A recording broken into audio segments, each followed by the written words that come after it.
Before we get started, a big thank you to all of my supporters over on Patreon and on Twitch, with the Patreon people coming up on screen now. A big thank you to my legendary supporters, Mike, Kira, and Obi-Wan Kanzi. Thank you guys. I really very much appreciate it. If you would like to help support me and the channel, then you can head over to twitch.tv/mandatoryquest and drop a sub over there. Or you can go over to patreon.com/mandatoryquest and become a Patreon member for some early access to some videos and some behind the scenes stuff.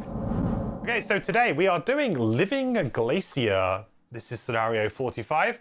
This is the scenario that leads on from the previous episode of the playthrough. So we're moving straight on. We had a choice of two, scenario 45 or 46. We're doing 45 first for no particular reason, just because it was the first one I turned to in the book. So that's why we're doing Living Glacier, but we will have to do both of them in order to progress the story.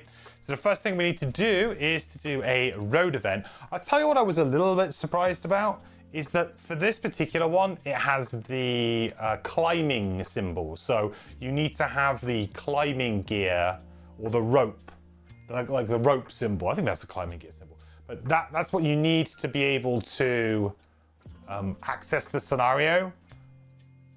But this is like, you have on an island and you have to travel there. I was kind of like expecting to have to do a boat mission or a boat event. We've had very few of those, so it was kind of surprising to me that that was like the requirement, but hey ho. We are now in winter, so we will be doing a winter road event for the first time. First time in a long time.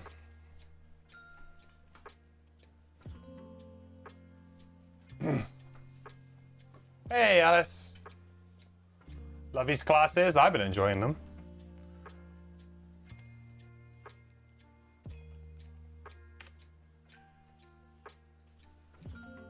You painted your Gloomhaven figures and also built the whole tiles and plates out of expert.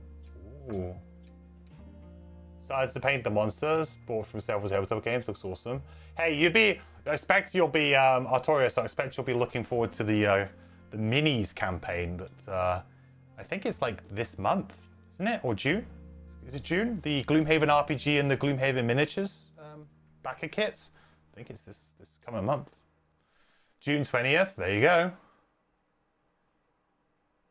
I mean, I will definitely like look at it, but I don't think I can afford it. I'll probably get the RPG. I think I'm going to get the RPG, but I don't know about the miniatures. I just don't have the funds.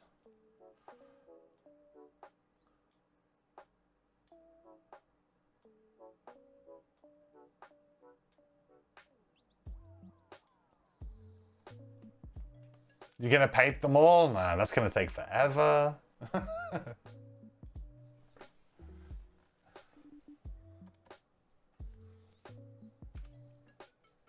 Take a look at it. Luckily, a lot of Gloomhaven monsters are also played in Frosthaven, like all of the demons. Yeah, no, there's like a bunch of crossover stuff.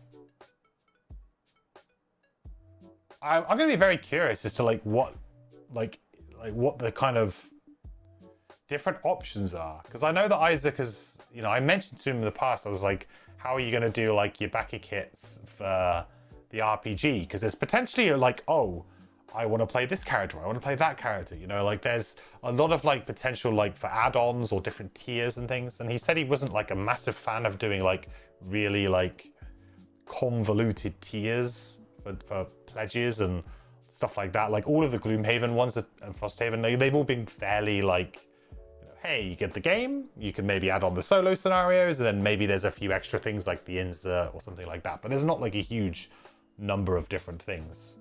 So be interested to know how that's actually going to pan out, because I can't see a way of them being able to do it without it being like really like, okay, you can have just the Gloomhaven monsters, or you can have just the Jaws of the Lion monsters, or you can have just the summons from like stuff like that. Like, ooh. There's a lot of potential different options for the minis. Okay, Winter Road Event 12.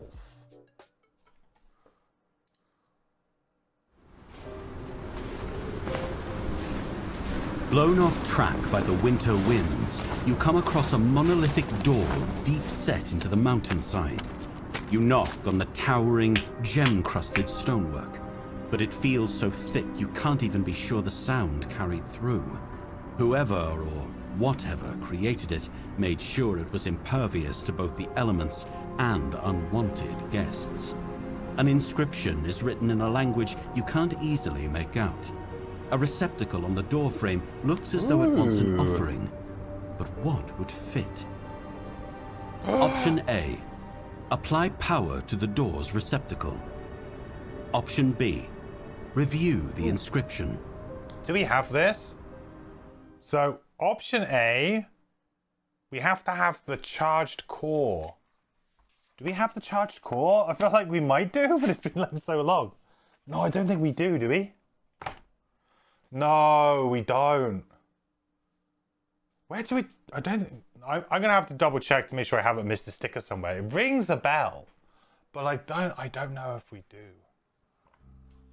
Let me have a look at my spreadsheet. Also, I did update my campaign spreadsheet a little bit. I know I've been falling a little bit behind on it, but so you guys can exclamation mark campaign, and I've now got in there the cards that I'm flipping between cards quite a lot, but the cards that I'm generally using for each character are also there now.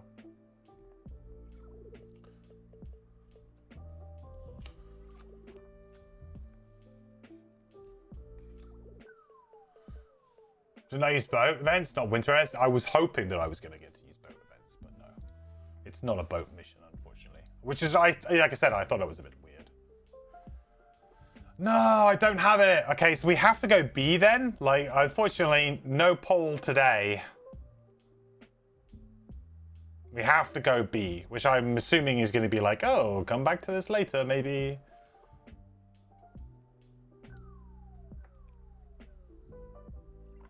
B. Oh, are we educated or orchid? Are we educated?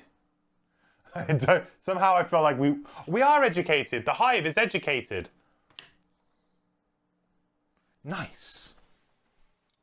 We are educated or an orchid. Well, we are definitely educated. The writing is archaic, but you can piece together the majority of the meaning. You recognize the sigils as that of the Orchid High Council. This must be a treasure vault. The writing reads, "Herein lies the treasure of the Orchid Keeper of Joy." Ooh. Okay, gain 3 experience points each, and then the event goes on to the bottom of the deck, so it will come round again. I mean, 3 XP, we'll take that. That is enough to level up, but we would level up probably anyway. Actually, maybe it's not. Ooh, it's not.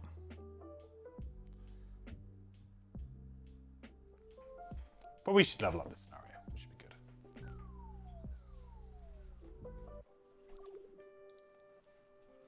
Right, scenario 45. Living Glacier, okay. Introduction.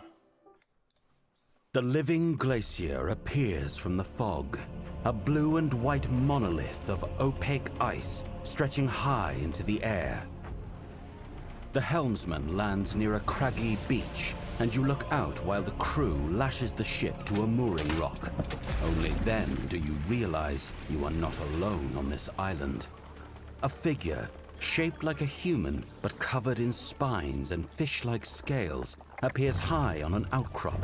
His mouth is ringed by thick blue lips and filled with bristling, needle-like teeth, and his eyes, 2 large violet orbs, flicker with a clear, unguarded menace.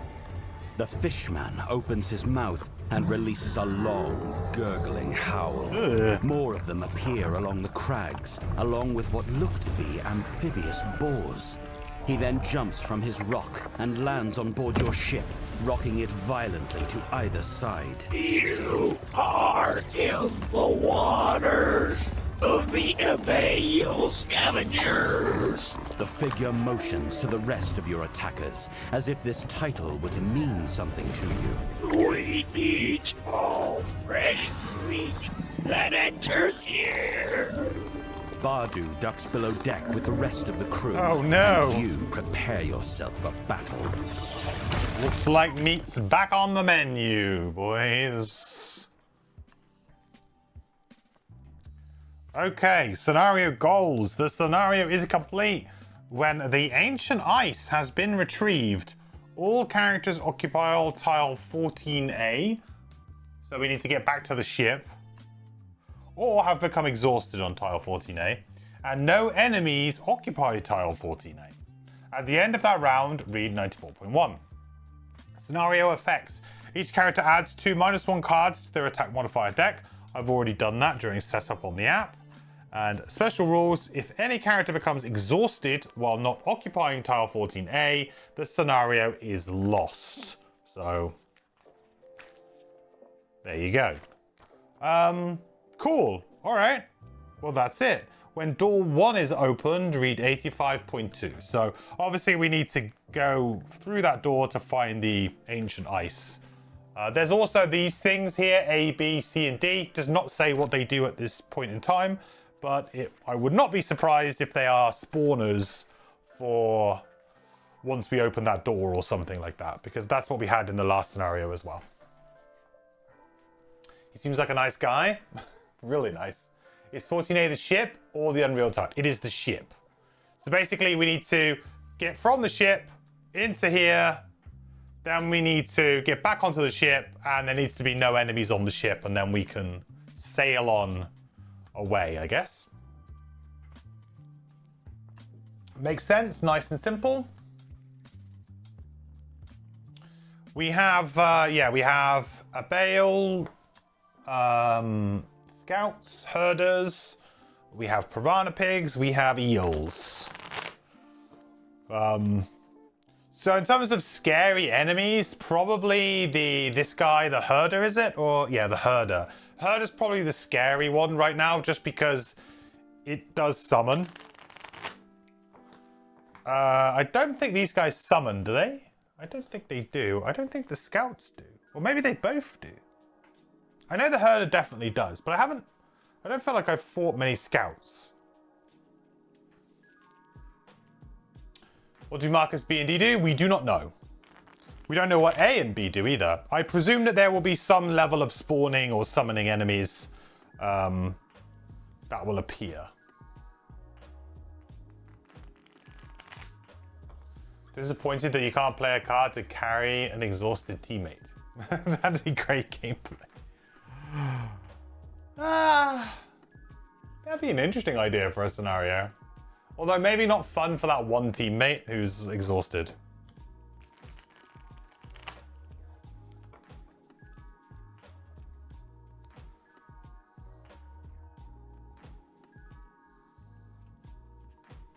So the question is, do we, kind of ignore them and go this way first, which I think we probably do. We can start in any one of these hexes along the back line and 2 in front. So we can start here or here as well if we wanted to. Personally, I feel like we may as well kind of go up into this. Interestingly, this is not difficult terrain, whereas stairs have been difficult terrain in the past. This is not difficult terrain. It's just a corridor. The water is difficult terrain, though.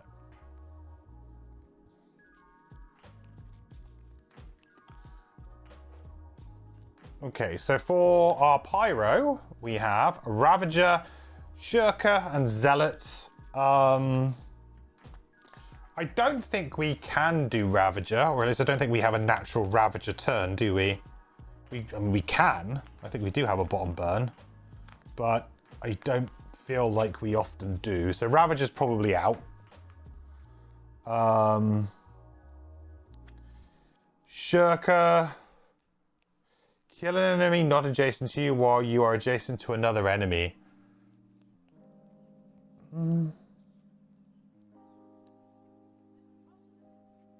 That seems fairly simple to do.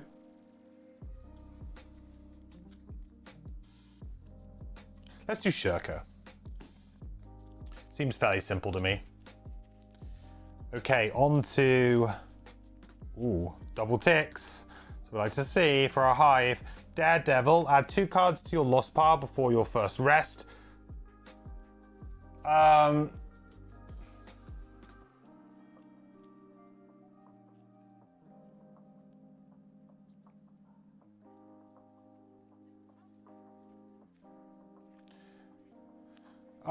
don't, well, no, we can't do that. Because we need to keep them in our active areas. So Daredevil's out. Overachiever, kill an enemy and open a door in the same turn in either order. That might be possible.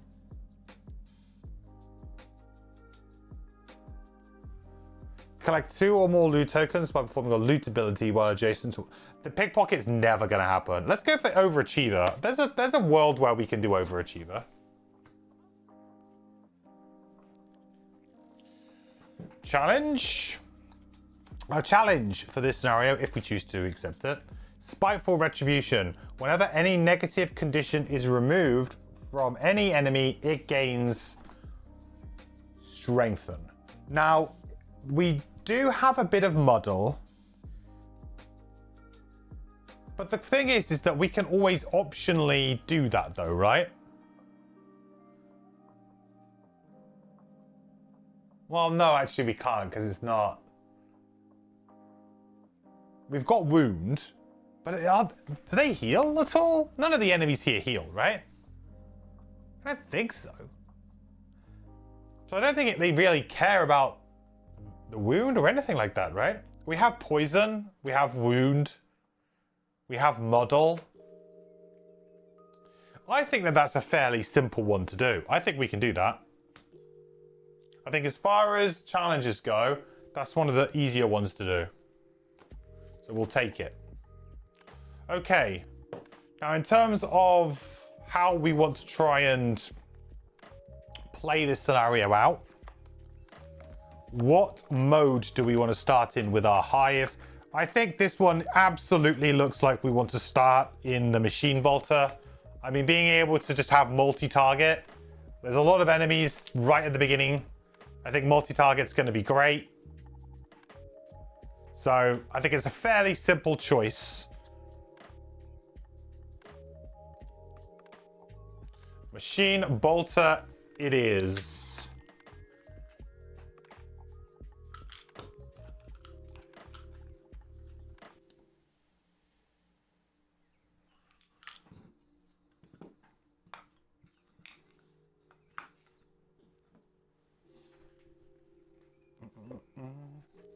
Okay, there we have it. So we need to gain 2 XP. We need to make sure our blesses are in because it never seems to remember that our blesses from our donation is in. Okay, there we go. So first turn of the game then. I think it's really important that we come up and deal with the, although it like feels like, you don't really want to be dealing with them. I think realistically, this guy could get very scary very quickly. And also we've got a lot of zoning potential with our pyro anyway. I mean, if you think about, like, we could put a bunch of hazardous terrain tiles down in this corridor and it would just be an absolute nightmare. Or on the ship itself. And it would probably do a lot of work. So I think on the first turn, let's try and run up here. Let's try and get us into a good position.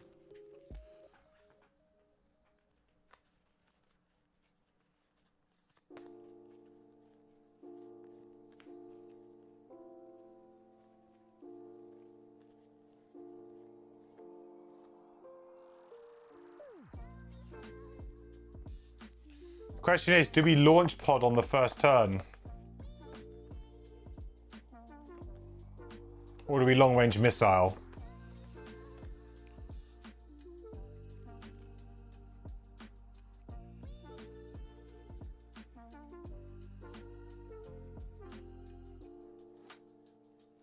I think going late and launch podding seems like a pretty good deal here.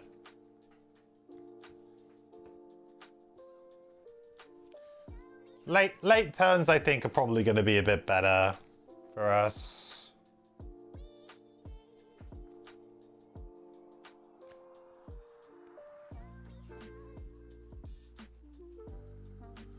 Okay, and then I think for our pyro here, I think what we want to do is we want to get some hazardous terrain out. Lava bomb would be the natural choice here, really.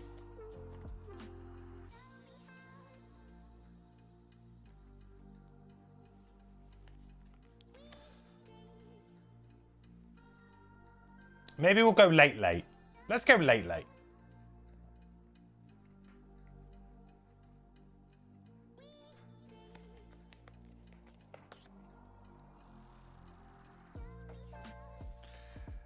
Right, so Piranha Pigs, attack 3 with wound, heal, so they're going to do nothing. Good job, Piranha Pigs, we'll like to see. Lightning Eels. So Lightning Eels are actually not going to move here or do anything because they can't get to a hex that way could legally perform any of their actions. So Lightning Eels are weird. So the way that Lightning Eels work, can we click on this? Is this going to allow us to see it? Sure, there is a way to it. There you go. They treat water hexes as corridors and non-water hexes as obstacles. So essentially, they can only move on water, which makes it a little bit weird sometimes in terms of like when they move to won't they move. But essentially, with an infinite amount of movement, there's absolutely no hexes that they can currently get to perform an attack against me. So therefore, or perform anything against me. Therefore, nothing happens. So they don't do anything at all. They just stay where they are, swimming around. You missed the challenge section. The challenge we're playing is Spiteful Retribution, which is whenever any negative condition is removed from any enemy, it gains Strengthen. So basically, Muddle is not great in this scenario. Immobilize, not great, I would say. Wound and Poison, probably still good, as long as they don't heal it off. But it's not too bad. Able Scouts. So they've got an attack 3, range 3, move 2. There's only one. So I'm going to go 1, 2. 1, 2, 3. 1, 2, 3, 4. Cannot get me. Thank you very much. Right, so here we go. So this is the scary bit with the herder, right?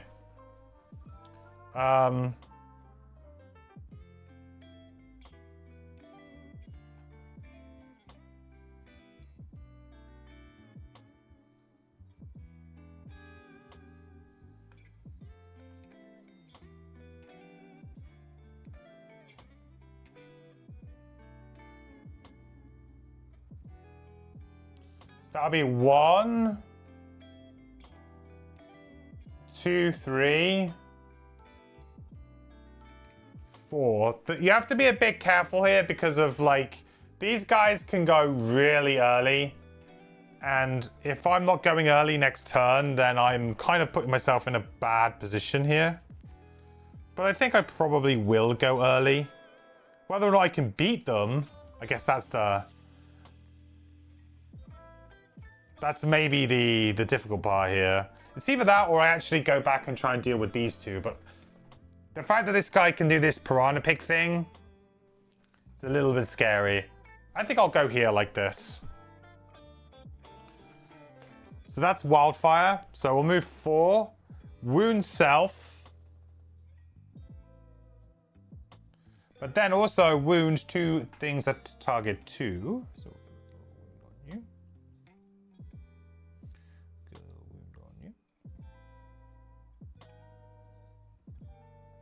good.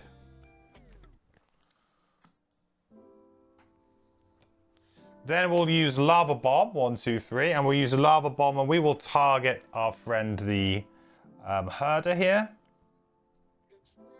+1. So that will be 3 damage and we will put a X underneath.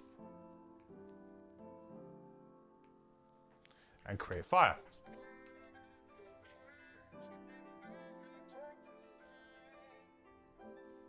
Okay, so it's going to move 2. So it'll move towards me as if it wants to try and perform a melee attack, right? So it's going to move 2. Then it's going to grant all Piranha Pigs within range 3, so just this one, a move, -1, attack, -2, And it's going to take 1 damage. So what's the Piranha Pig attack value? It is 3. So the Piranha Pigs are going to attack me for 1 here. 1. Oh. I do not know what's going on with this app, but I feel like I've been flipping a lot of misses off the top. Gitman, thank you so much for the follow. Welcome to the quest. Welcome in. Piranha Pig's going to take damage for that too. Big yikes. Okay, Hive's turn. Hive's turn to shine. This could be pretty good. So we're doing a move forward jump. So we can go 1, 2, 3, 4. Beautiful. Actually, do I want to go to here? Maybe here. Because I want to use Launch Pod next, which is going to be target 2, but only range 2. Because of my Machine Bolter mode. What summon would I put, and why would I put it there? Where would I put it? Sniper turret? Oh, the generator for sure. Oh, the generator for sure.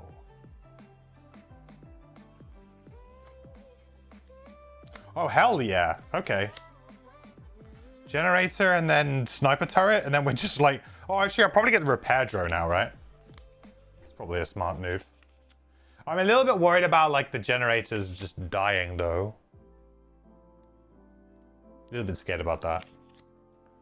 Okay, well, we'll definitely go here. So we'll attack the eel first, I think. So number 9 eel.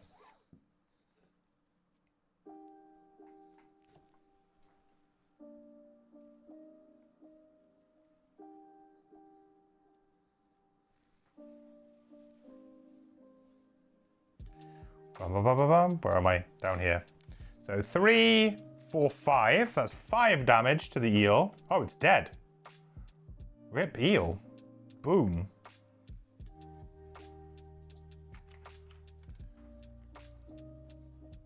Then we are going to launch. Wow, we can do another attack.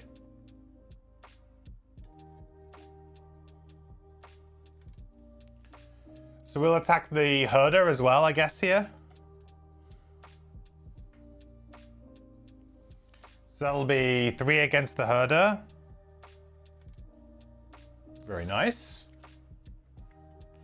And so now we get to do launch pod. So we can put something down. Now, do I put the arcing generator down? I mean, it does seem like it would be quite good, and the pierce is probably not going to be very useful this scenario. Let's do it. Arcing generator coming down.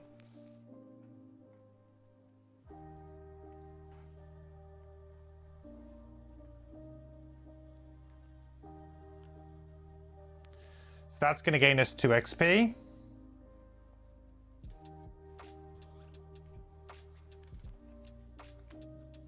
And we are good to go. That was a great first turn, guys. That felt really good. Both characters did something really impactful. I guess Pyro was a little bit overshadowed by Hive there, though. I was like, I'm going to kill something, I'm going to summon something, and then do a bunch of damage to the main target that we need to attack. It's like, okay, yeah. Yeah, it's not bad.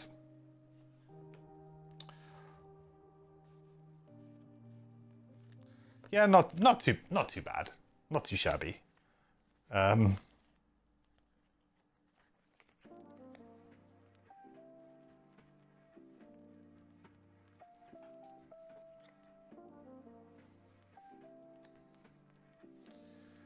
Well, I think we try and get some more stuff down with Igneous Path and Liquid Stone to hopefully push an enemy in, I think. So we'll go 18 on Pyro.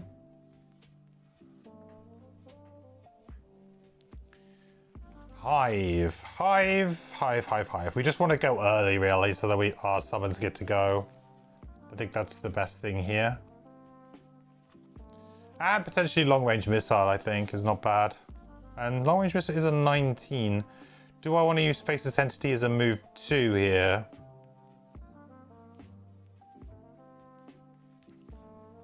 Or try and get Arcing Generator out of the way a little bit. That's an option.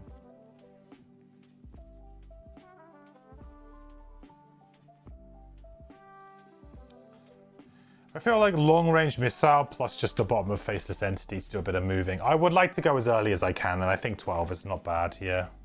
Let's hope that it's before the eel. Oh, just. Actually, to be fair, if I didn't do it, if I went after the eel would go here, and then I'd actually get to attack everything. That would have been pretty sweet.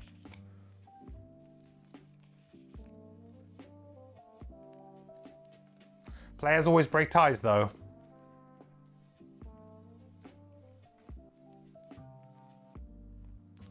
Okay, so... Oh, I need to make my summon here. I forgot. Okay, so Arcane Generator is going to go first. So it's going to do an attack 2, targeting all adjacent enemies. So attack 2 on... Who's going first? The Piranha Pig. So attack 2 on the Piranha Pig. 4 damage to the Piranha Pig.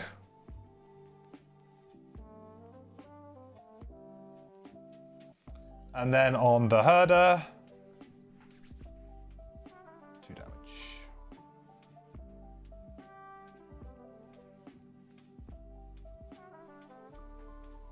Okay, great. So that is our summons go. So now on our hive, we can do long range missile. So because of our rapid fire machine bolter, we get an extra target in all of our ranged abilities, but we have -1 range. But that's okay. I think what we probably want to do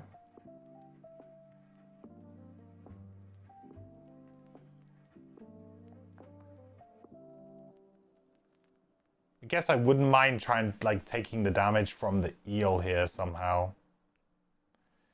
It's a little bit annoying that it's a move 2. I'm going to have to use my boots here, I think.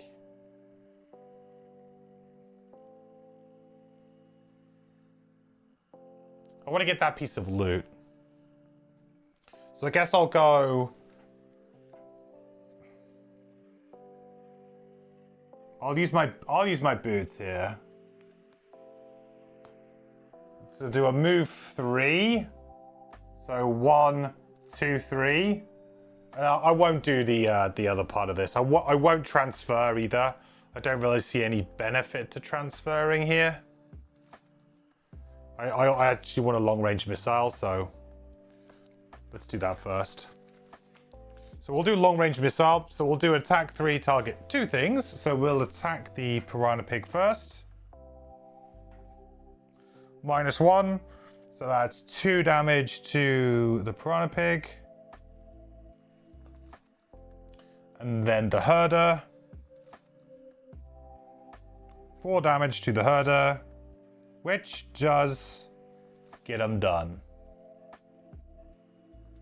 Ooh, dead. Nice. Drop us that nice piece of loot. And then we get to loot this piece of loot. On the lookout for money. Give me money. Yes. What we want. Need money for those donations.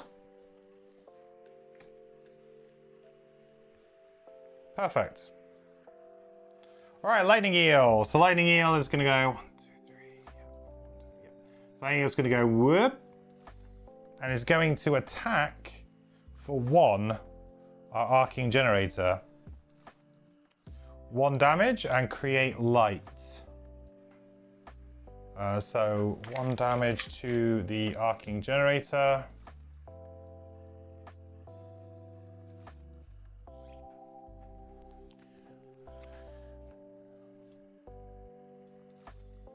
Alright, Pyro's going to lose some health from that wound, but now we have kind of a way of doing it.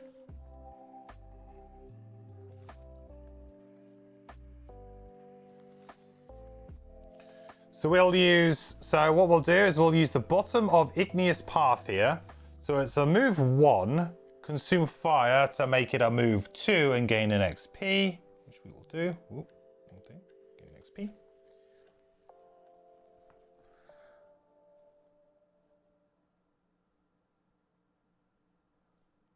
And then I think I want to make it into a move 3 here so that I can actually go 1, 2, 3. It's, again, not ideal, but I guess it kind of works out. So we'll use crude boots to make it a move 3. So we'll go 1, 2, 3. Just grab that loot now while we're there. Nice. 2 hide. And then that creates 1 hex hazardous terrain. In each featureless hex, you leave during the movement. So unfortunately, that's only 1. Like, that's a pretty bad, poor use of Igneous Path. But I mean, it achieves what we want here, which is to be able to push using the top of liquid stone here, being able to push this piranha pig into it to hopefully secure the kill. I mean, it's a 2, so we might kill it anyway. Yeah, kill it anyway.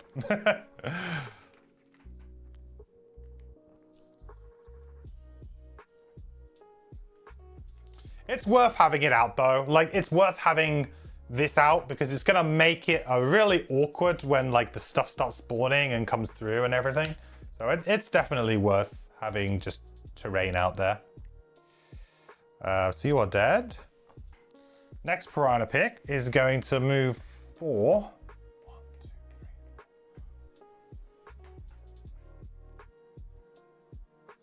And this Able Scout's going to attack 5 poison, but no dice.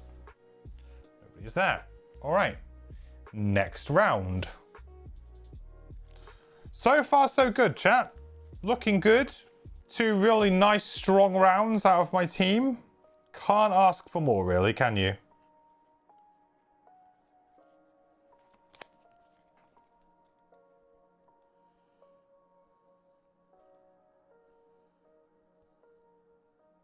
Presumably there's no way of actually moving lightning eels out of water, right? Because it just treats water hexes as corridors. I mean, it would be kind of cheesy if you could pull a lightning eel out of water and then it literally just cannot do anything. Like, it's just basically useless at that point, right? But also thematically, I kind of like the idea of you being able to like yoink it, fish it out of water, and then it actually can't do anything. It's just stuck on land. Like, what does it do?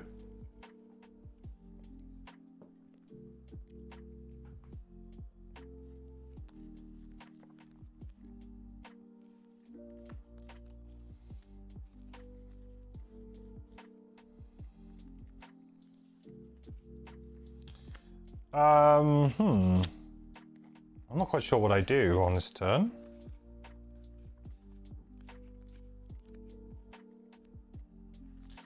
A piranha pig could come and get my hive, that's for sure. That could happen.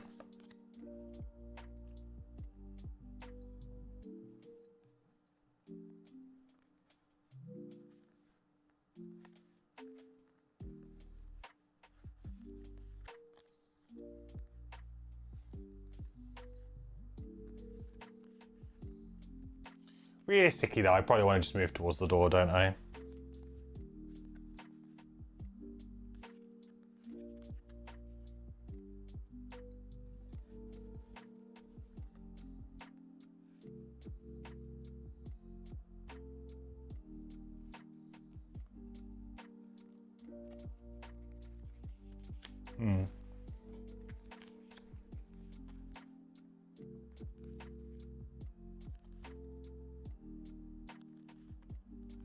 Yeah, interesting.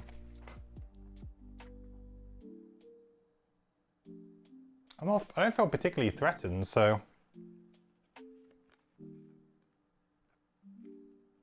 maybe I should summon the drone. I was thinking about summoning the sniper turret somewhere cool. Like in this corner or something.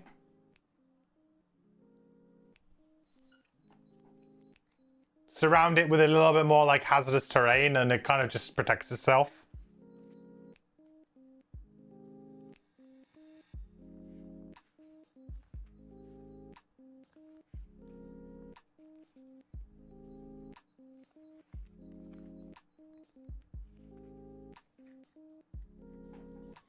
Maybe I could do that.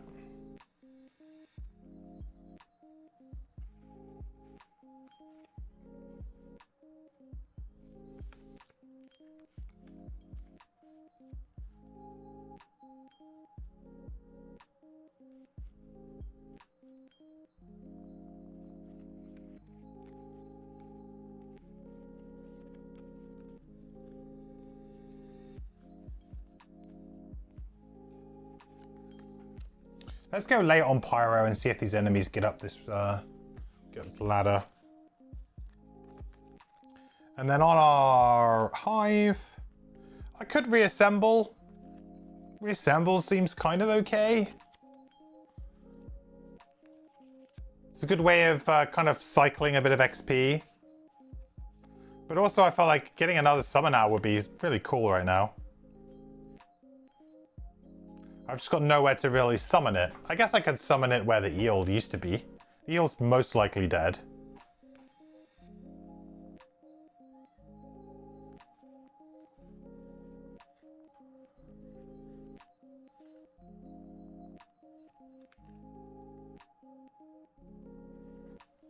Is it a really good idea about putting a sniper turret in water? Probably not. Let's be perfectly honest. Okay, I think I have to move. Kind of sucks, but I think I have to move.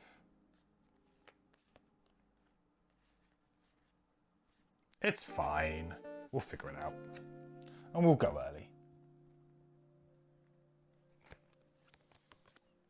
Okay. Ooh, drawing again. Get wrecked. Okay. Alright, arcing generator then. 0, so that would be 2 damage to the eel. Then I'm going to use remote control for my hive's turn.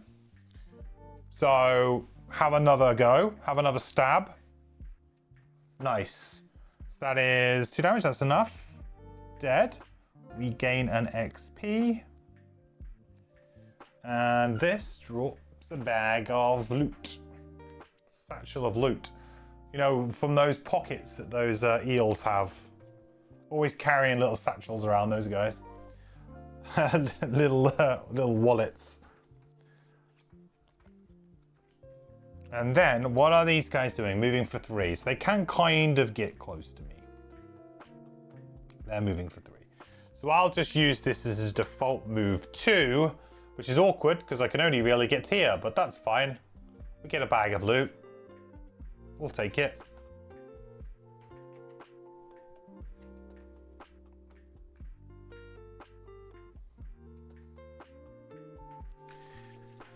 More gold. I like what I'm seeing. Okay, so Piranha Pig, move 3. So 1, 2, 3. That's all they can do there.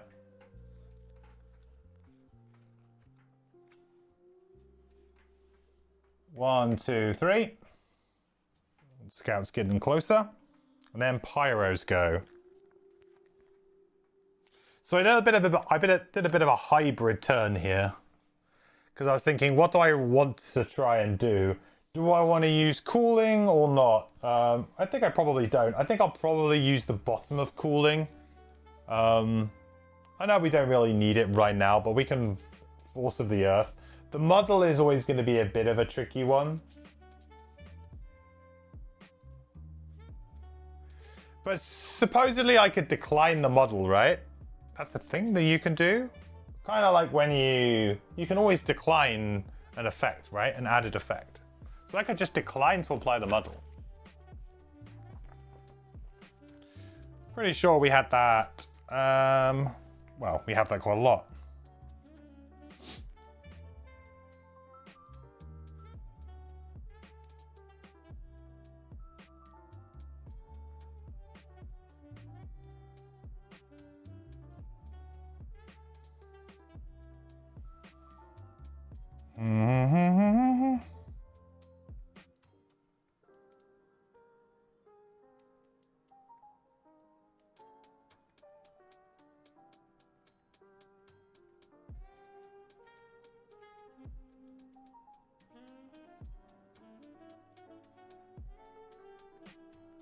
Can't remember where we saw it. We saw it on like abilities. Added effects. Added effects. Added effects attached to an ability, which that is. That's muddle is an added effect there.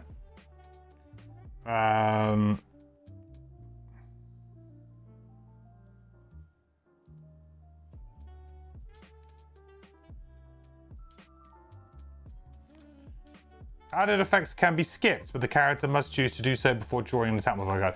Yeah, I mean, of course I do that, because otherwise it will get strengthened. Well, it'll be modeled and strengthened, I suppose. It's like a wash, really, isn't it?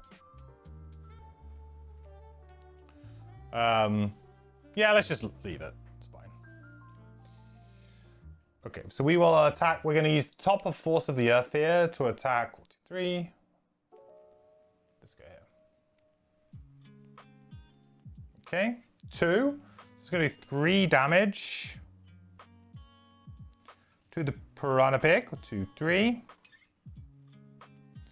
Then we're going to pull it for 2. 1, 2. And because it went through some hazardous terrain, it's going to take 2 damage from that.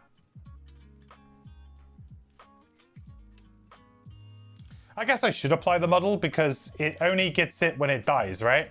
Yeah, because it's whenever a negative condition is removed. So if it dies next turn, it really doesn't matter. And then I just play Cooling, which will heal me up for 5. Kind of overkill right now, but we'll be long resting soon. Right, I wonder if I sneak these over here. Hopefully, when the camera changes, you guys can see that.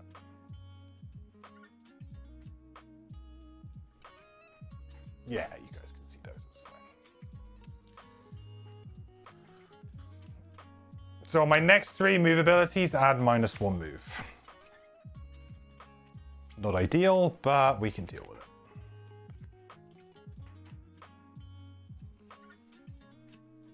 Okay, next round. Okay, this is going really well. Touch wood. We should be good here.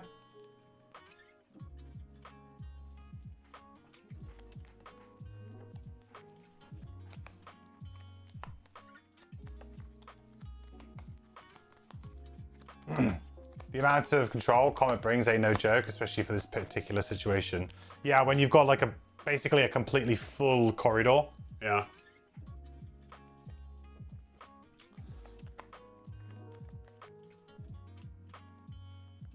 So I've got 3 cards on my hive.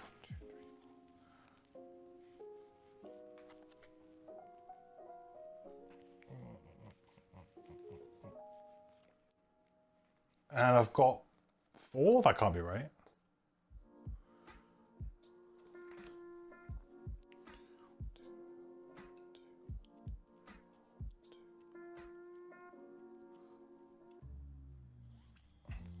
Oh, yeah. It is right. Yeah, I think it is right. Actually, did I start with too many cards on my 10, right? 1, 2, 3, 4, 5, 6, 7, 8, 9, 10. No. We've started with 10 cards. How have I got more here? 2, 2, 2. 2, 2.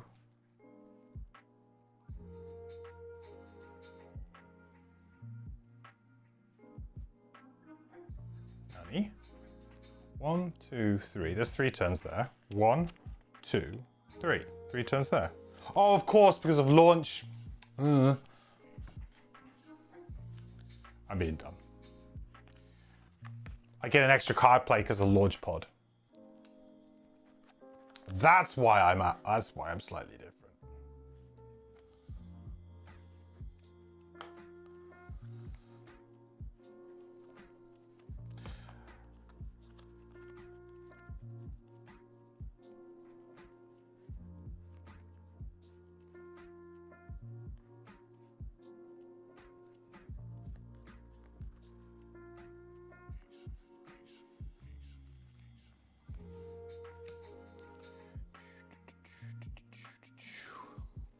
What do we do with Hive here? With Hive, I honestly want to reassemble, I think.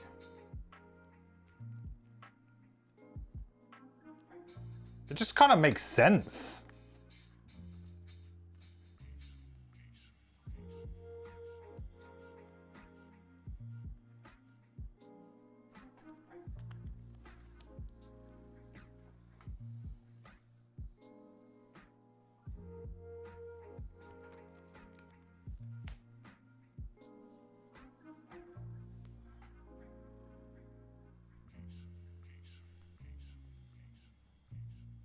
Oh, whoa. I wasn't going on 60. I was going on 20. Why did I put 60 in there?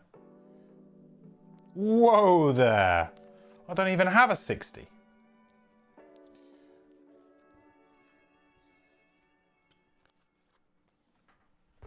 All right, living magma time. So now at the start of your next two turns, perform an attack targeting one enemy adjacent to hazardous terrain, pierce 2 and wound. So we'll just chuck this here. We'll chuck a little token on it. So we'll do an attack 1 here.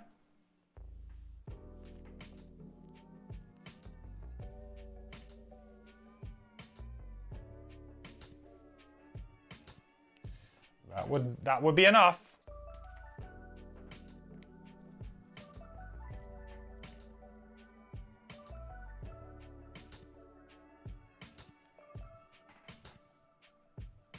Perfect. And now we have flowing fire. I think I can come back for that loot. I think I'll come back for that loot. So I will move up to 6 here, and we'll take a damage. 1, 2, 3, I guess. Technically 4 because of cooling. But now we got all of the things going.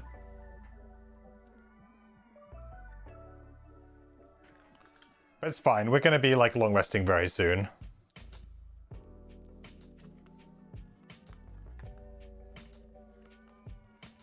fact, to be honest, I may even just long rest next turn.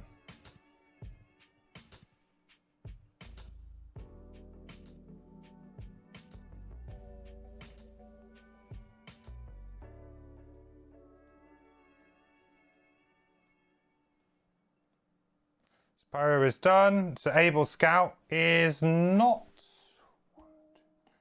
able to hit anything, and it's not moving. Kind of awkward, because now the Archangel is going to be like, hey, I'm going to go over here, which makes reassemble not as good. It's got to move 4. So I guess he's just going to go 1, 2, 3, 4, because he could go 1. Oh, actually, no, if we went 1, 2, 3, 4. Get him a little bit closer. Reassembling doesn't seem quite as good now. I don't really want to go down there. I've spent these last few turns trying to get here.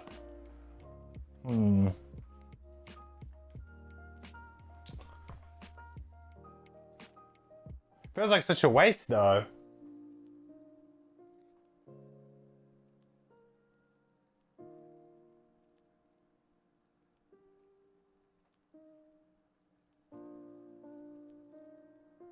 I just don't want to go down there.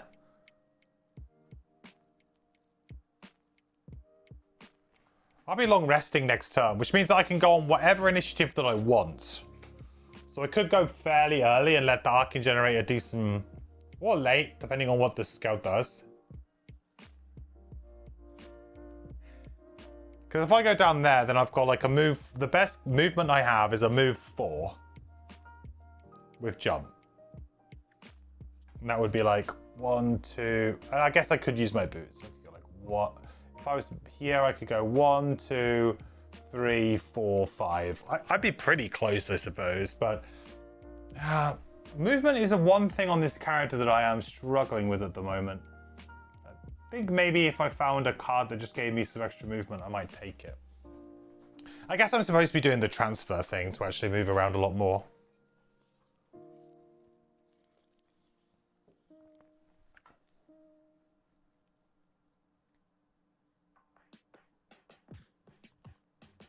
Now let's just move. Let's just go 1, 2. I'm not going to reassemble. I don't think I'm going to play the repair drone either at this stage. I think it's just a bit too much. I have no idea what's in the next room. It's been fairly simple up to this point. Yeah, a bit of a meh turn, but kind of is what it is. So we're long resting here, but that does mean that we can choose because of our perk. Pyro, honestly, could also just long rest, just so that we're synced. And that would make sense, because then I'll get to get rid of all of these, which would be quite nice. Also, potentially, we could well, actually, there's no chance living magma will trigger, which is kind of a shame.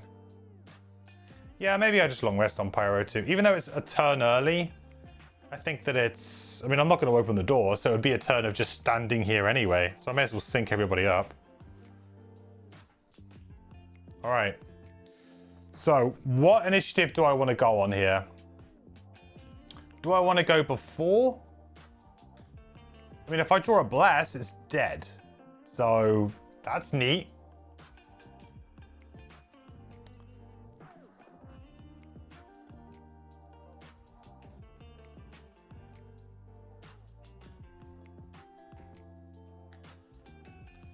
I guess it can't do much harm having it go closer this way either. There's going to be some things summoned, though. I know it. I feel it in my waters, chat. I feel it in my waters. All right, ×2, baby.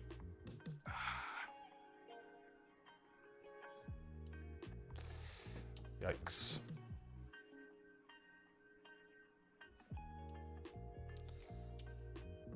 So we are going to reset this. I guess we got the overachiever thing, which would be kind of interesting. Actually, overachiever will work, right? Because I get credit from the summon killing it. So if Arcane Generator kills and then I open the door, we've done overachiever. That's actually super good. That's really slick. Okay. This could be a really good way to get overachiever, actually. What card do we get rid of? Yeep. You could argue maybe Launch Pod, because I've kind of used Launch Pod for the one time you really want it.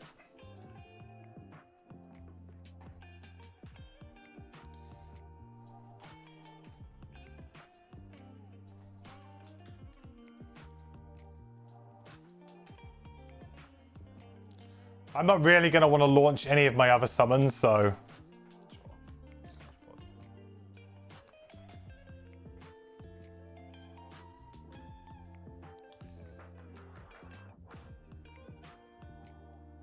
Okay, so he's going to attack for 2 here. Got the Warden's Robes, though. So that's 1 with the Warden's Robes, nada. But it is a poison.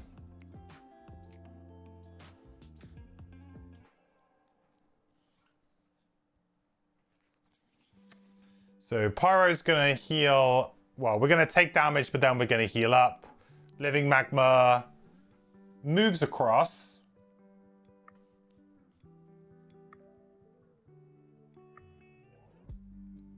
But unfortunately, it doesn't drop off or anything. These go away on our long rest. Or we can optionally get rid of them. Well, some of them. Which we will do. This comes back.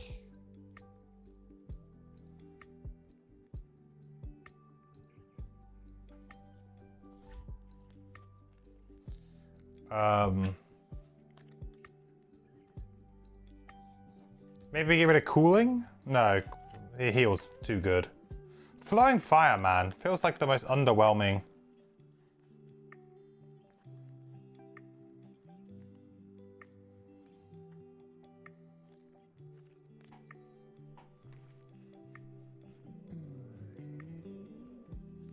Do. Cooling. I need to heal. If I'm going to wound myself, I need to heal. Living Stone's good. Lava Bomb's good. Maybe I do get rid of Flowing Fire. Then do I want the move 6? I will probably want the move 6. Liquid Stone, because it's just a attack 3, push 2, but it's so good.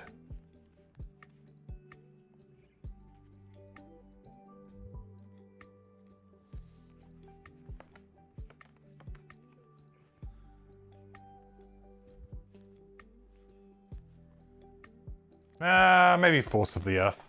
Let's give it the Force of the Earth. Okay, decision made. Next round. Right, so we just want to go super early on the hive here, and then we can open the door on the hive, and we will look amazing. Geniuses.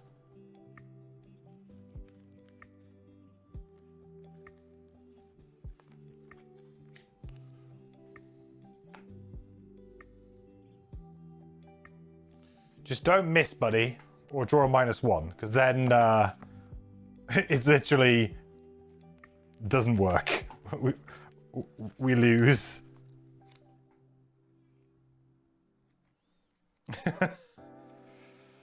All right, here we go. Arcing generator. +0 or better. Yeah, there it is. 2 damage to the scout. Down it goes. Very nice. Great, so now we have killed an enemy. Because we do get kill credit from our summons. Perfect. Then we'll do Summon Leaper. 1, 2. So that is gonna give us Overachiever.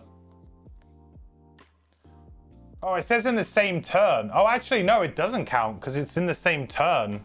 Oh, shoot. I guess we would never do that then. Yeah, I guess it would never do because it's not technically our turn. I guess there's still a chance I could just kill something with the long-range missile. I guess there's hope. Yeah, I didn't realize it said in the same turn. I just assumed that, yeah, it'd be cool because it's just kill an enemy and open the door in the same round or something would have been fine, right? Same turn? Difficult. That would be why it's a 2-tick. Okay. Right, we're opening the door. We've got 2 movement left. Let's have a listen in. 85.2. Fishmen make terrible sounds when they die. They gurgle and flop onto the ground like chewed geese, and their bodies leak water and blood in equal parts. You cleave a path through the amphibious beings, cutting them and their allies down, marching over the beach until eventually you arrive at the foot of a wall. The living glacier, like any other valuable thing, is well defended. Someone surrounded it with a tall labyrinth of crooked ice, which you'll have to navigate in order to claim your prize. You hear more of the fishmen barking from inside, waiting for you to enter and take a wrong turn. Ooh.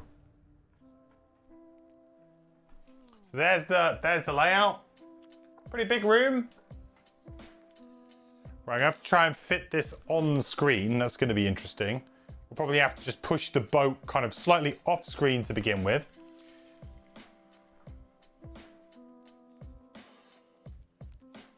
Get out of here, boat. I could probably, yeah, I could probably turn everything. That's the way to go about it, I think. These are the cards that I've played.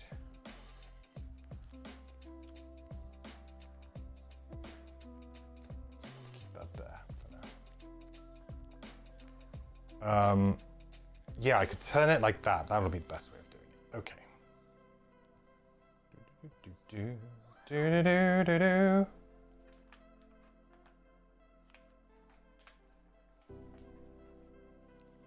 Bum bum bum bum bum bum bum bum. Dum dum dum dum dum dum.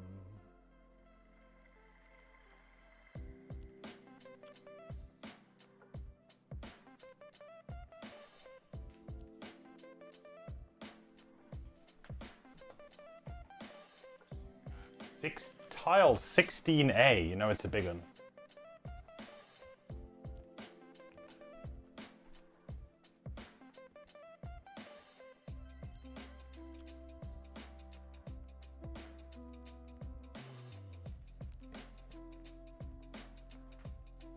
Which way am I looking at it? I'm looking at it like that, aren't I? Mm-hmm. Boom. That's huge. That is huge.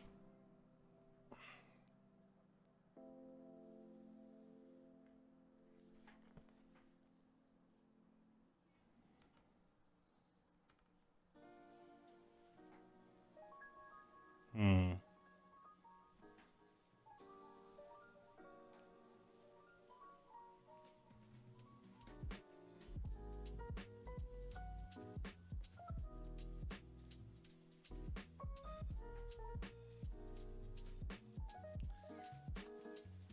Yeah, not ideal, is it really?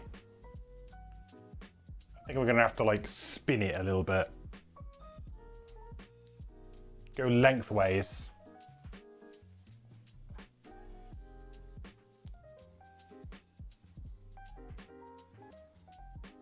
Gonna go.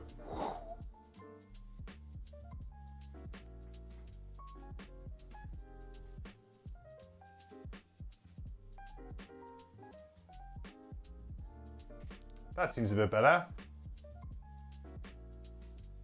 Yeah, there you go. That'll work. Yeah, perfect.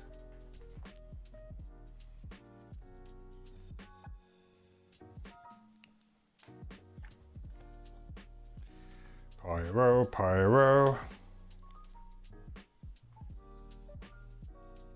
Oh, I was trying to think, did I do Shirker or not? Did I do Shirker? Don't know if I killed many of those enemies myself. Don't think so. I don't think I've done it yet.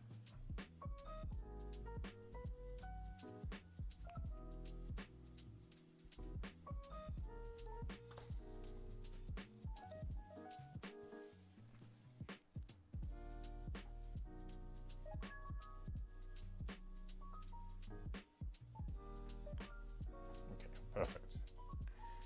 Let's see that all good.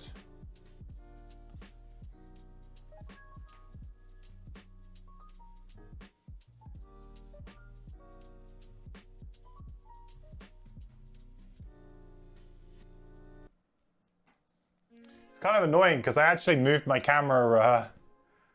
I moved my camera back down a little bit today because I was like, oh, I'm not going to need it to be as high as it was in the last stream. But no, looks like I might end up having to lift it up again.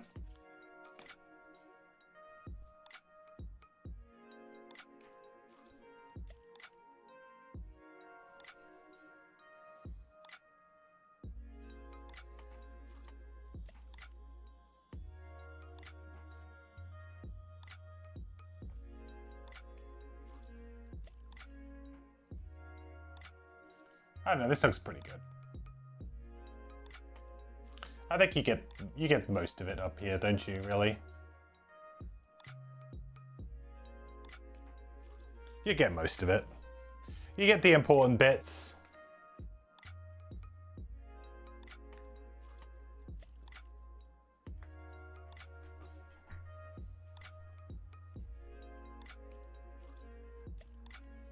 Just can't go too crazy with playing too many more summons, huh? Gotta watch my summon usage.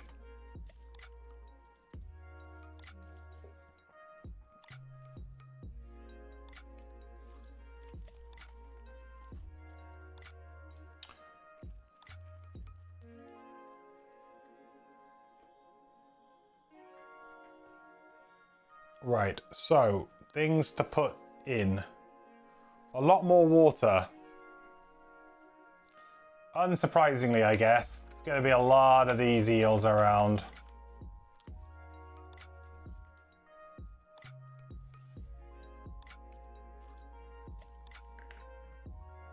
Maybe I can kill an eel, though. If I can kill an eel, then I can get my overachiever. Doesn't look likely, though, from this setup. If we were playing 3-player or 4-player, I have a much better chance here. Well, 3-player, I'd have a much better chance. 4, same odds, really.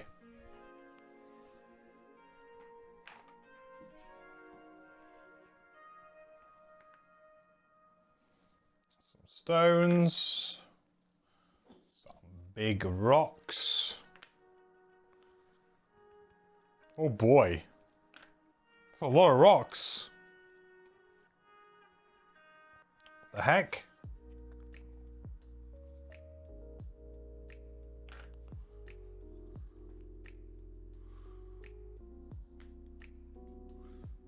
That? Oh, yeah. Wow. And then there's even more. Look at all these rocks. I guess this is why we needed that climbing gear, eh? It all makes sense now.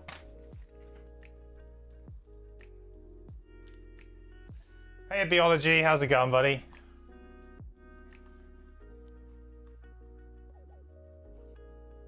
Piranha pigs, piranha pigs. I always think of that stupid Simpsons movie whenever it always comes into my head now.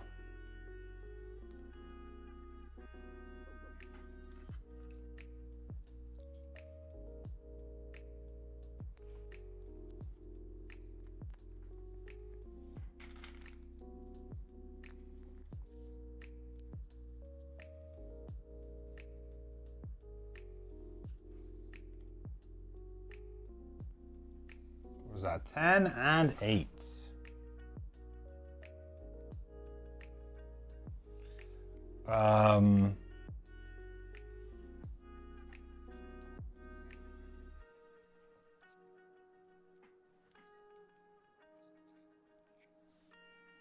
We got ourselves one of these guys. The herders, definitely a high priority target there. We do have an elite herder as well. Oh, I'm sorry, scout. Elite scout. Howdy, howdy. This one looks fun. Piranha Pig Sushi sounds legit. Is that, yeah, so far this has been, I mean, it's been fairly easy so far. I'm sure that's about to change.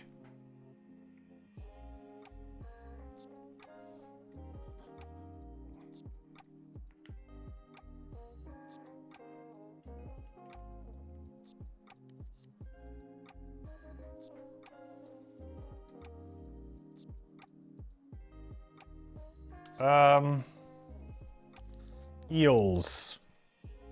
One elite eel. Number 9.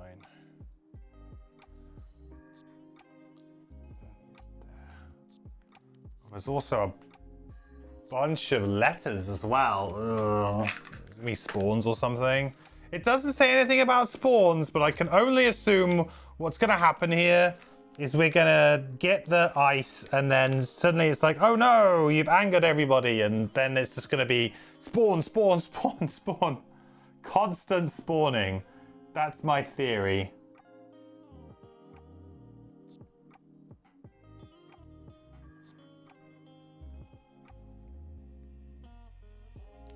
Need to keep that movement in hand, otherwise we could be in a bit of trouble. Okay, I think that's everything.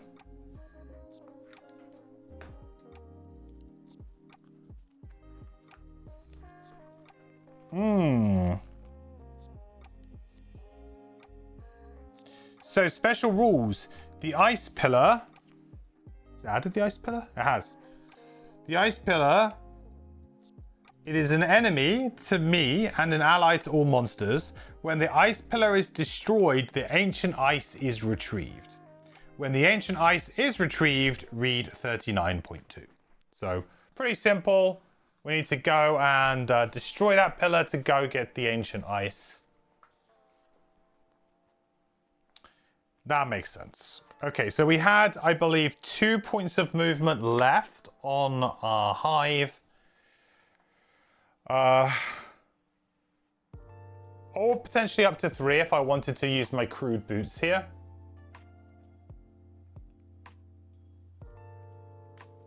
What are the piranha pigs doing? Moving for 4?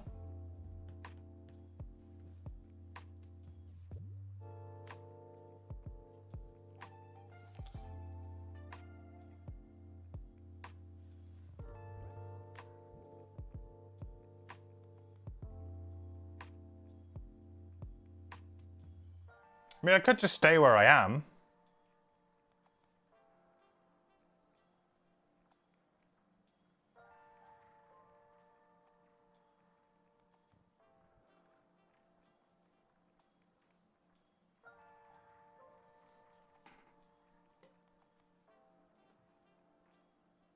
I guess I would like to use the Major Frenzy Potion here, actually, to try and get the double tick on the Overachiever.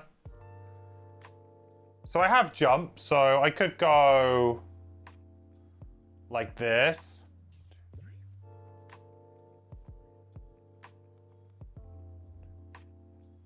So I could then go for Major Frenzy Potion to attack for 4 on this. Hopefully draw a +1. And then I could long range missile both of these two as well, which seems quite good. I'd have to use my Tricorner Hat, I think, to boost this up to a range 6, because of the fact that the Machine Bolter gives me -1 range. That seems reasonable. Okay, let's try this. Let's go to here. I guess the other option is that 1, 2, 3, 4 is actually that I go here. And that I can attack. Yeah, then I can kind of do it here, and this way I phase an attack as well. Because if I don't miss this, if I miss this, it goes 1, 2, 3, 4, and I get attacked, right? Yeah. But having said that, I'm gonna get pulled anyway. Let's just stay there. Okay, so let's use let's our movement done. So let's use our long range missile here. See what we can get done. So first off, we will attack the Piranha Pig with it. So we'll be attacking them for 3. We don't have to use any items because it's range 4 away. 2, 3, 4. So Piranha Pig. Miss. That's fine. I think that's fine. But then we'll use the Tricorner Hat here to attack the Herder. Yeah, I think the Herder's the one we want to get killed. Okay. So that's going to do 3 damage to the Herder. And it's going to grant one of my summons a move 2 action. So 1. Unfortunately, can't move up there, but it's free movement. Okay, so that's that done. So now I want to use my Major Frenzy Potion here to let's draw the ×2 and kill this eel. Let's do it.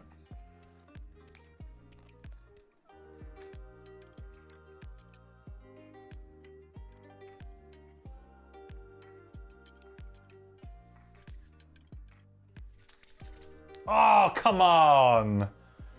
Oh, that was all I needed was like a +1. I drew so poorly on those 3 attacks. I got 2 blesses in there. Kidding me?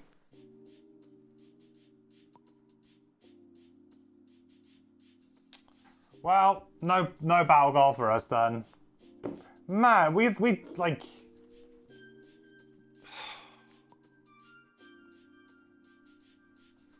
That blows.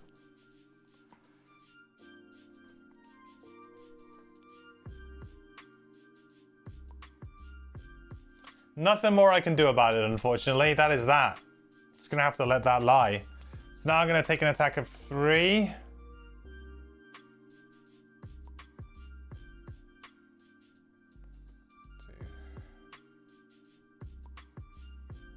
From the eel.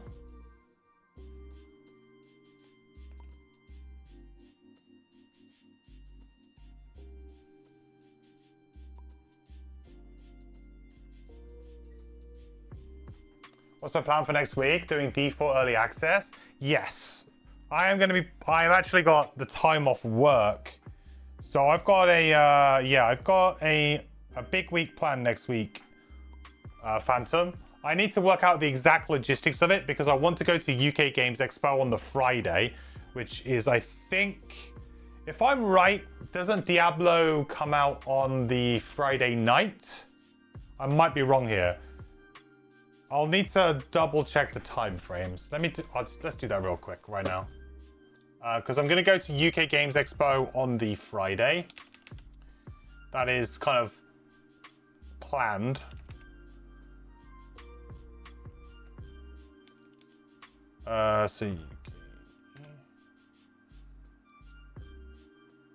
Where is it? Diablo 4.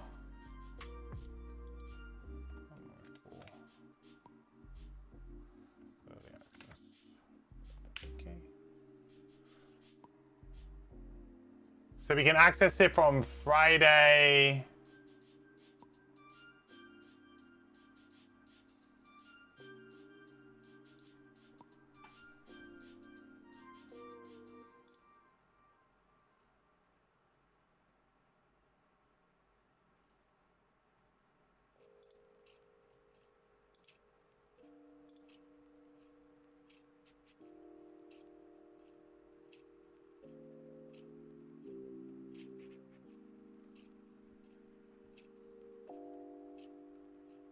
Oh man, I hate trying to find this stuff on like websites. Okay, 2nd of June, midnight on the 2nd of June. Does that mean midnight is in it's actually the 1st of June? And then it's like midnight, so it's... Do you know what I mean? Which is 4 p.m. Yeah, it is. It's 4 p.m. Pacific on the 1st of June.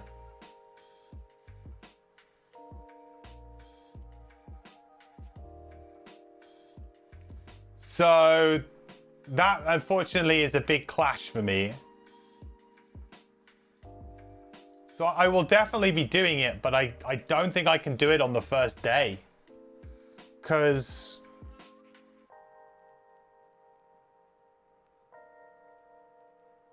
I'd need to, like, stream... I need to go up to the expo. Shoot. Yeah, so UK Games Expo.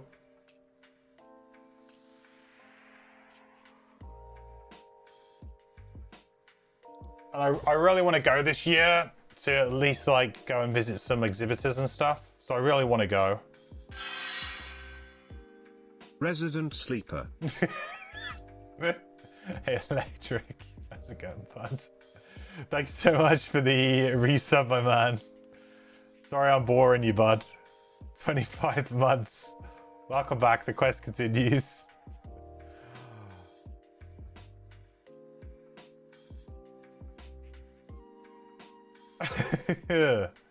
Nine a.m. So Friday it starts at 9 a.m. So that means I would need to... If I was to play at midnight, Diablo, then... And it's a 2-hour drive to the expo. I need to leave at about 7 to get there at 9. I'd probably leave a little bit earlier than that. I'd probably leave more like 6:30.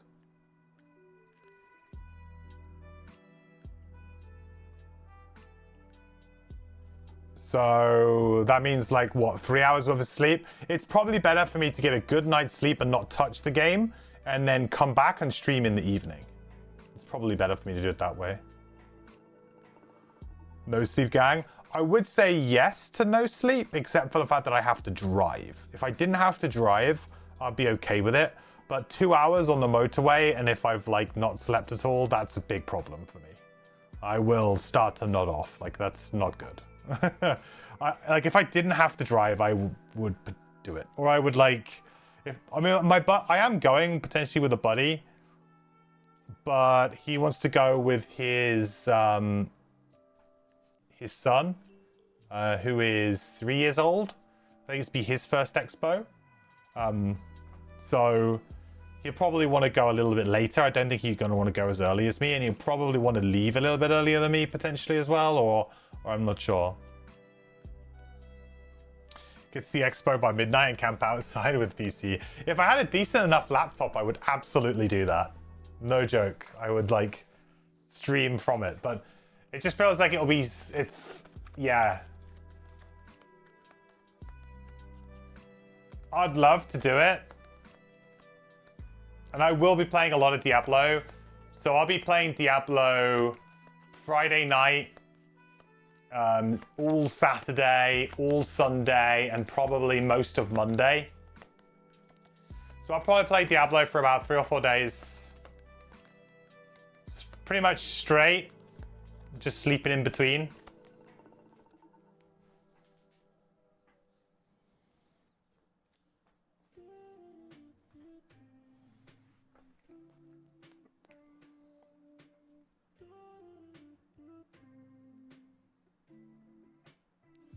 But I really want to go to Expo this year because I haven't had much of a chance to kind of, I'm not going to go for the whole weekend, but I haven't really had much of a chance to like, you know, speak with like different publishers and things properly for a while. So it's going to give me a good opportunity to do that. Otherwise, I'd have to wait until like Essen.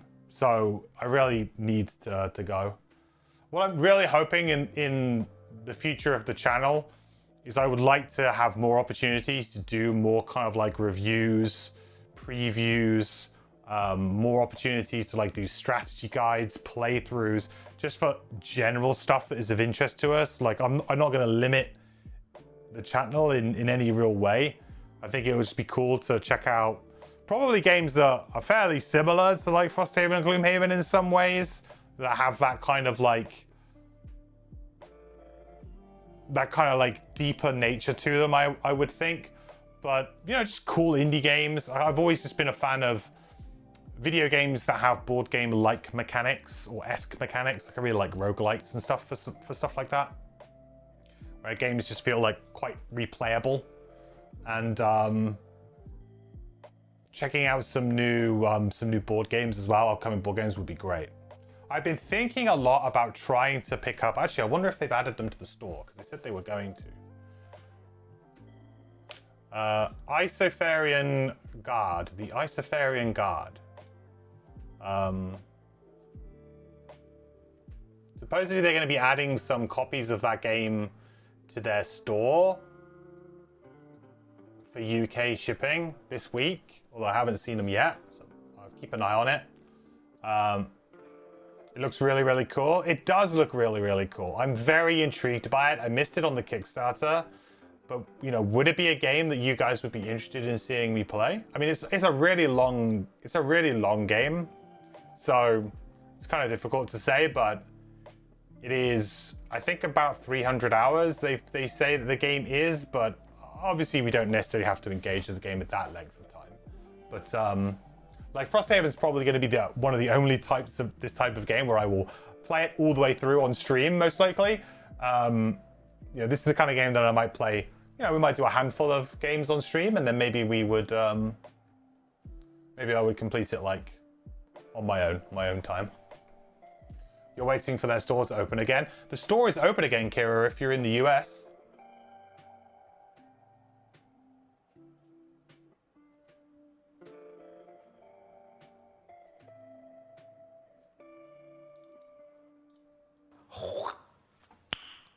Nice.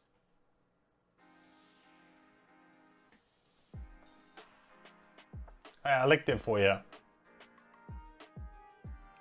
I don't know if they've sold out or not. Oh, they might have sold out already. Yikers. Oh dear.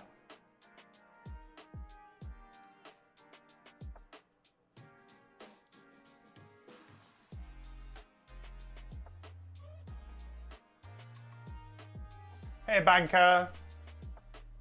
It's going pretty well. Yeah, Scenario's going okay. Could be better, could be worse.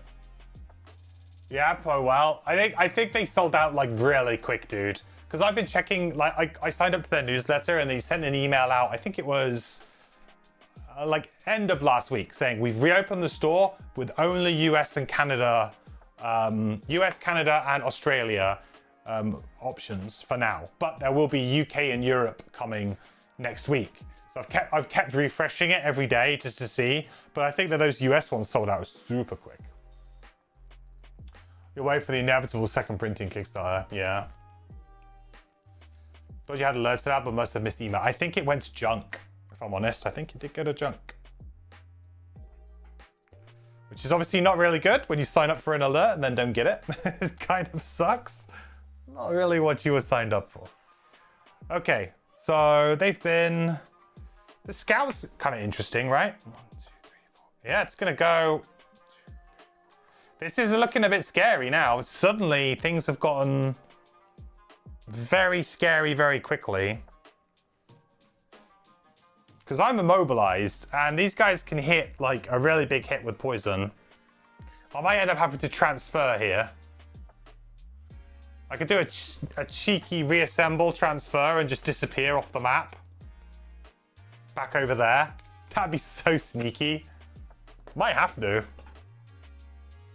Right, piranha pigs. Okay.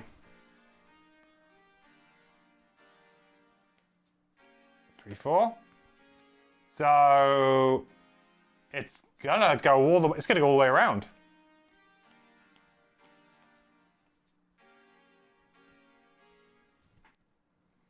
Right, pyroclast.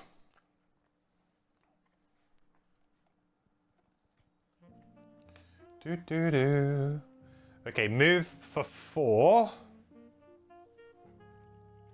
1, 2, 3. And then we will poison self and poison 2 other things. So we will poison you. Poison you.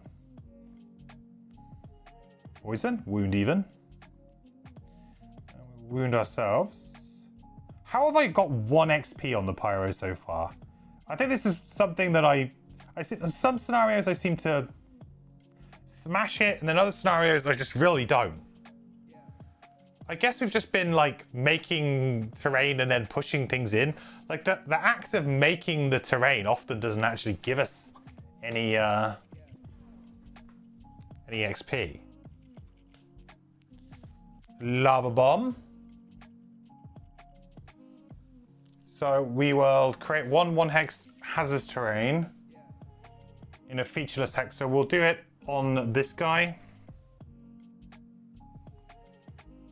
-1. So that's 1 damage to the herder. And we drop some terrain underneath him. And we make ourselves some lovely fire.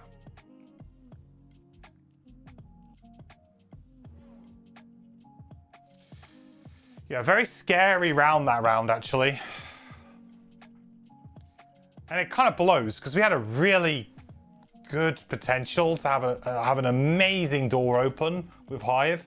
And we just drew really bad attack modifiers. A miss, +0, essentially, and a -1. It was like, off of drawing 3 attack modifiers, feels pretty bad. Not a single plus in the bunch.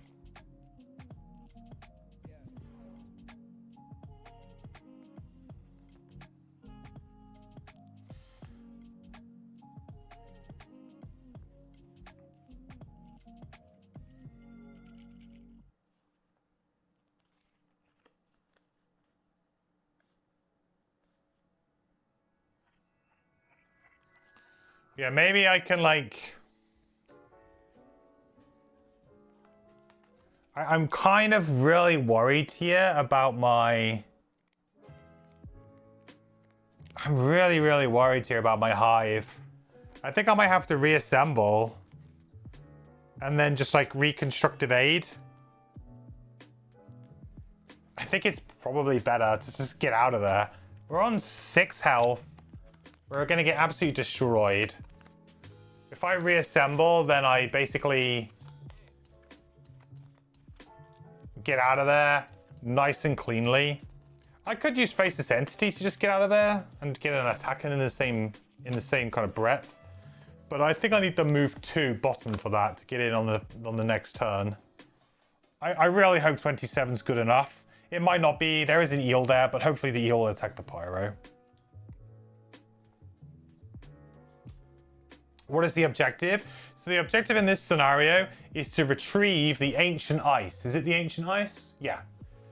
And to escape with it. So we moved on our ship. You can just about see the ship just off of camera, but essentially we arrived on our ship.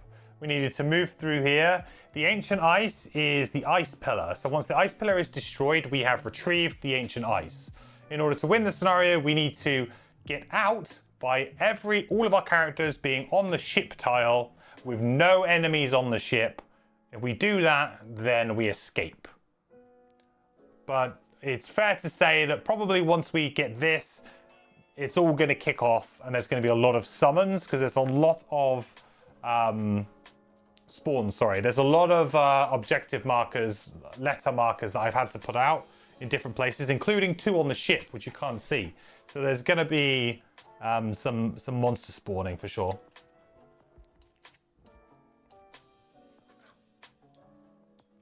Da da da da da da da.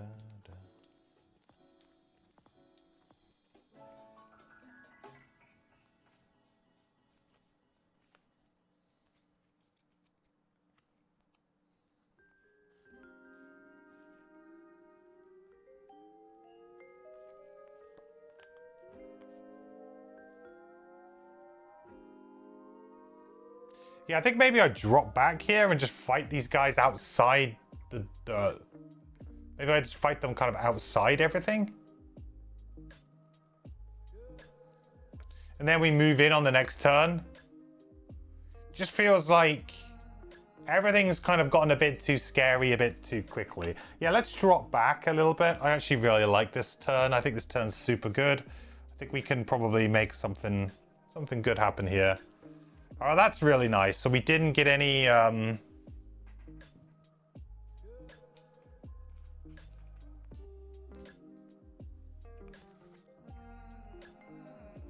We didn't get an early initiative out of the eels or anything like that, which was what I was kind of worried about. Okay, so 18 on the pyro. So I think we'll do living magma top first.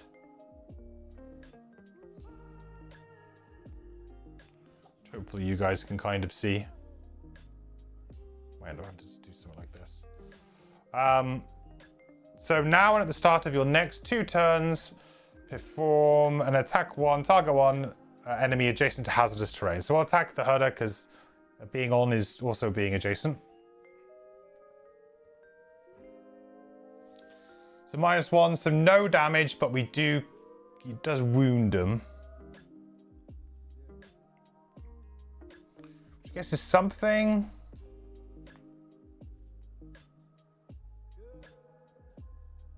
Not ideal though. Then we'll use Igneous Path. I'm going to consume fire to move for 2. 1. I mean, I guess I could use I probably should use my boots here to make this 3, huh?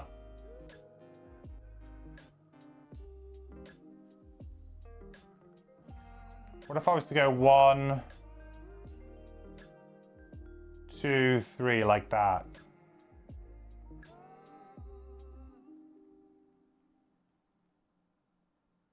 Or 1,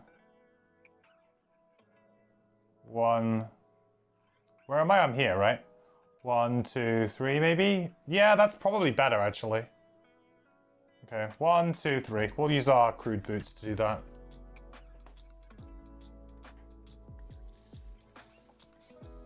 Send a summon to the ship so you can transfer. Yeah, that's like kind of like shenanigans, right? Bit of Beast Tyrant vibes going on here. It's gonna gain us an XP. And we can chuck down 2 more of this. That's really nice right now. It's gonna help a lot.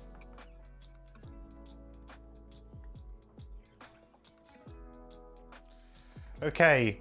So Arcing Generator is going to move 4. 1, 2, 3, 4. Towards the enemies. This is actually going to work super nice because I can get that loot. Okay, so before I transfer, they have poison. So that's a little bit rubbish. So... what happens when I guess if I take damage...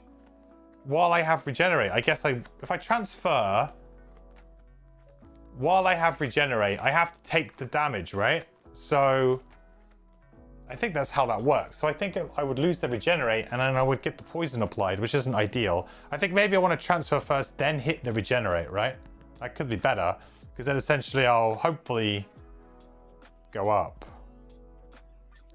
Remove the summon from the map, remove all damage and conditions on the summon, and you suffer that damage and gain those conditions. So suffer damage, yeah, that would remove it. So let's try and figure out what would be better here. So I could heal myself for 3. That would put me up to 9. But then I would lose 1 health and 1 poison damage. So actually I would be on 8. I would be on 8 and I would have poison. Or I can be on, I could reassemble and then I could reassemble then do it, which would remove the poison, but I would be on 5, but I would have regenerate.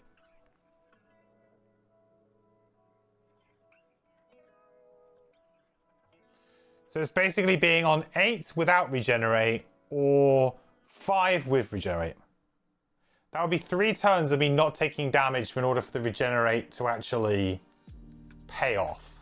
That seems pretty rubbish. Also, I can long rest if I need to get the poison off, can't I? Yeah, we're not going to do that. So we'll heal first.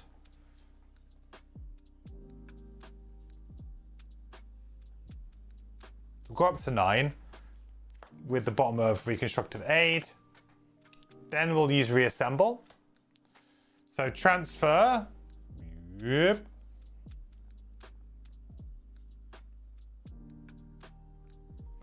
Yep. And it says, instead of placing my previous summons card standing on the map as your summon, move that card to my discard pile. So that would be Machine Bolter would go to my discard pile. I would replace the Arcing Generator.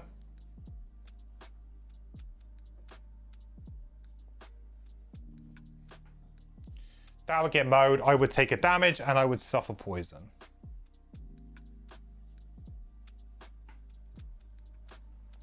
Okay. That goes to the discard. And I am here. And then by end of turn looting, loot. Very cool.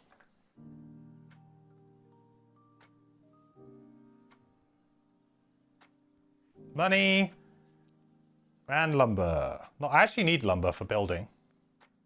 We're running a little bit low on that.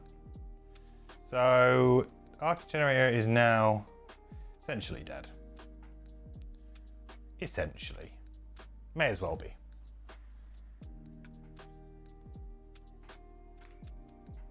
Great. So Piranha Pig is now going to move for 3. Who's going to go first? Number 8. So they have to go through hazardous terrain. So this would be 1, 2, 3. And it would take 2 points of hazardous terrain damage.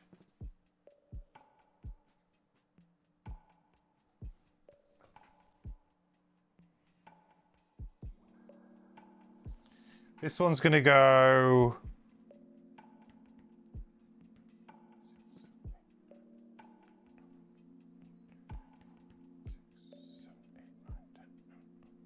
I think it's the same distance. They don't have jump, do they? No. We'll take him this way. Herder's going to move 3. 1. Can't move any closer. And cannot attack. Scout. Does not have line of sight. Lightning Eel cannot get into range to attack.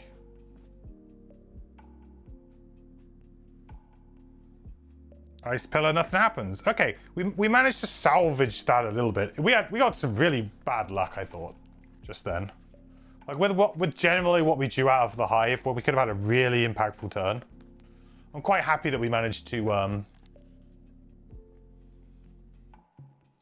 figure that out, really.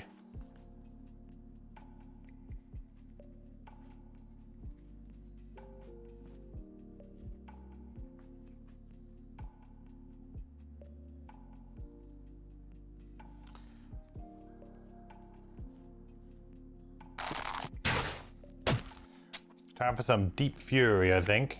Do I want to go late and try and let them kind of just move towards me? I think I probably do, huh? I think I probably do. Wolf Hunt, thanks so much for the follow. Welcome to the quest. Hope you're doing well. Welcome in.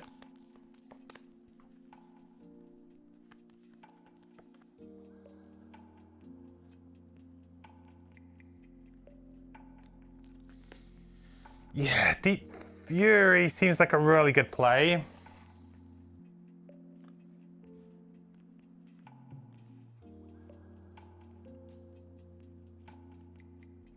Do I need to heal? Yes, I do kind of need to heal, actually. Flowing Fire could be fine. Guess I'm just a little bit concerned about pushing in. Oh, actually, I can use... Oh, no, sweet. I can just use the crude spear, right? Oh, yeah, that's super good. And then I can just kind of do whatever I need to do. Oh, boy, oh, boy, oh, boy.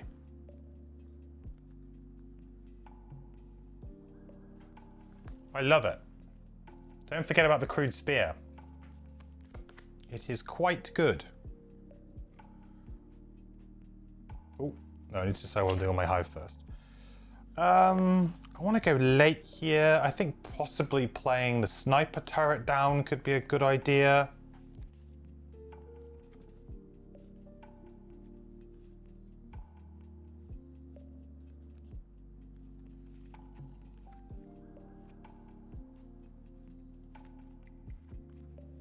Or we just go for a crazy high impact projectiles. Let's just go 88 and see what happens. That gives us a lot of interplay. Okay, Pyro first. So first things first, we're going to use Deep Fury. So we're going to attack for 3. We get to add +1 attack, push 2, and gain 1 XP if you are occupying hazardous terrain. So we'll use the crude spear so that we can reach this one here. That's going to gain us an XP. It's also going to give us a heal too while we're here. And we will attack for 4. I guess that'll be nothing. Oh joy. But then we can push it for 2. So I probably should have used a spyglass there, but I mean, I don't know. Maybe not.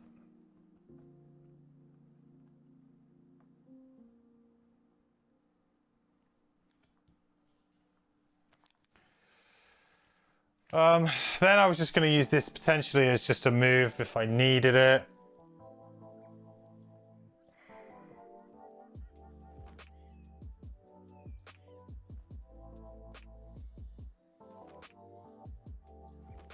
Move 3, attack 3.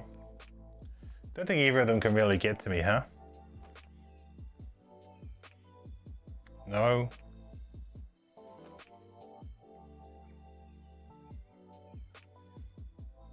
No, I'm kind of fine where I am.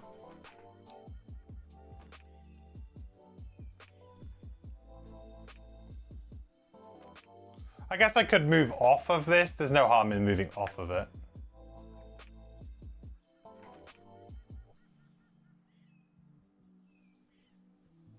In which case I should probably move there.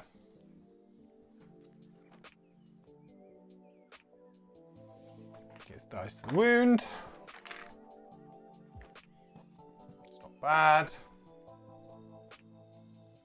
Isofarian Guard going on eBay for 300 bucks. I mean, the hype is pretty high right now. It's only just sort of landed, right? So that's double, pretty much double what it was on the store, huh?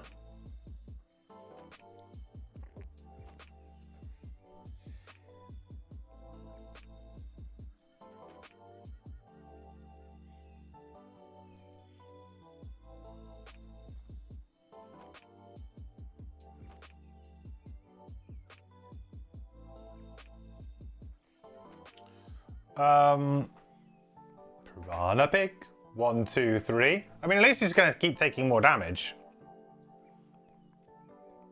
At least we'll always have that.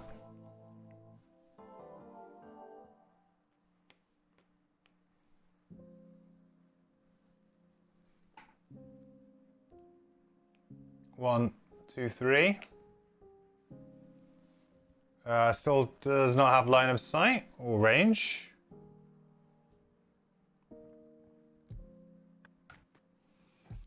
Yeah, can't move. Nowhere it can go. Stuck in the water. Hive's time to shine.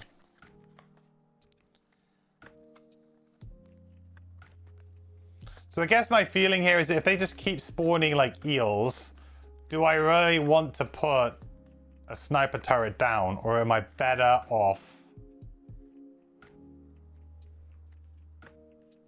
Because I was thinking I could like summon the turret here, then I could move it.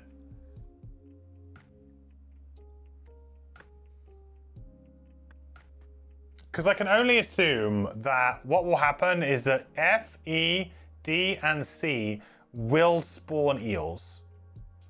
Like there's no, like it just makes sense. But they're so easily circumvented that I don't really see it being a problem. A and B might spawn actual proper enemies that we will need to kill, which are back on the boat. So putting like a sniper turret here, sure it might just like plink away at an eel, but is that really what we want? Does that really make a difference?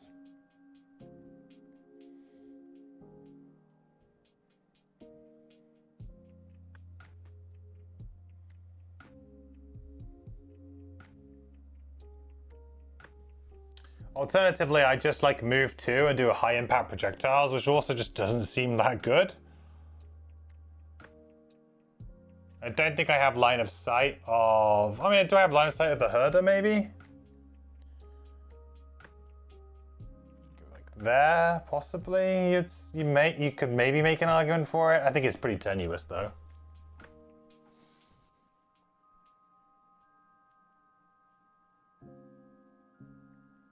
You have enough games, so getting it now would be just to have it and not risk it never being available again when you do get around to playing it. Yeah, it's fair. For me, I was looking at it and I'm thinking I would love the opportunity to branch out a little bit into a couple more kind of campaign games. And that game is obviously one that's kind of just launched, so people are quite interested in it at the moment. So kind of to me, it made sense as being potentially a nice one to play a little bit maybe on the channel. Maybe throw in a couple of gameplay streams of it and play it a little bit off stream and then maybe do like a review or something like that. Like I would like the opportunity to do some things like that to really kind of broaden my channel a little bit more. And that game is like not much of a leap from what we enjoy already, right? We all really enjoy Gloomhaven and Frosthaven, campaign-based games, character, class-driven games, and that's what it is. So I felt like it would be a really good fit. Be a really good fit for us and a really good fit for me and my enjoyment, I think.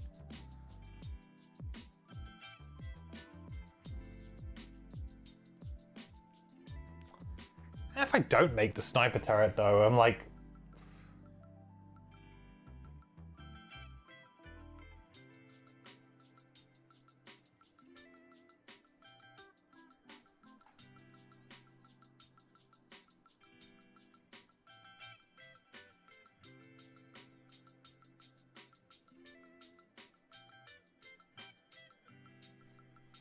I think I'm just gonna make the turret.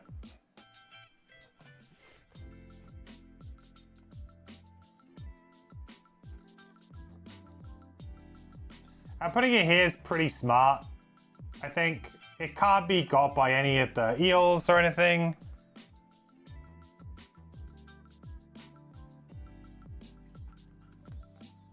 If the eels even exist, then I can potentially move 2, which I should probably do.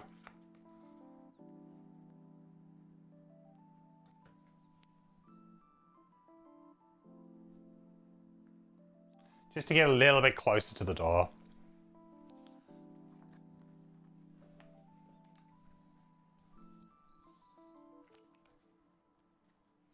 All right, next round. Feels like we've kind of hit a little bit of a stumbling block on this scenario right now. Like we need to kind of... This is going to escalate really quickly. It's gonna happen.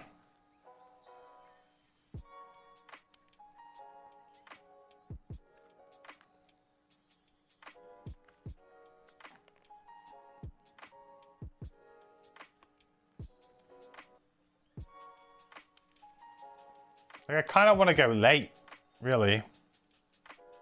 Yeah, I really do want to go late. Well, as late as I kind of can go. Oh, have I not been doing my living magma? I haven't been doing my living magma. I should have done a charge of that, shouldn't I, before? So where was I at that point in time? I could have attacked the herder, I think. Just thinking that fire should be up as well.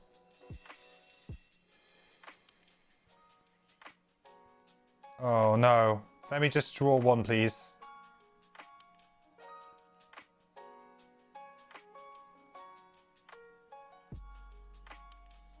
Great. So the herder's dead.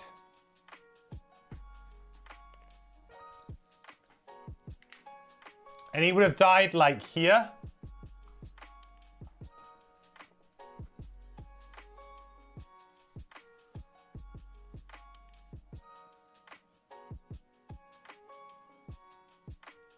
Oh, actually, no, he would have died here, right? Not there, here.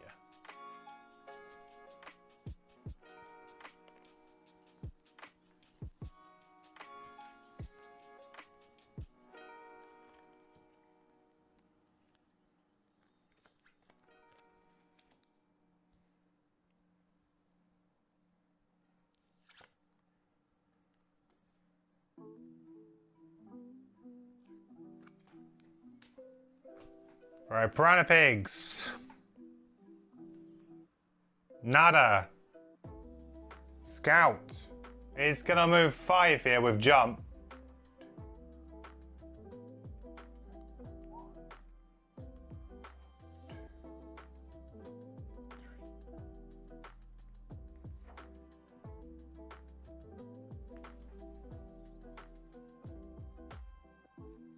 Right, hive. I should put my sniper turret out. Sniper turret, which is actually going to get to draw here. So sniper turret's going to attack for 4. Yeah, that gets it done. All right, sniper turret, paying off. Pretty good.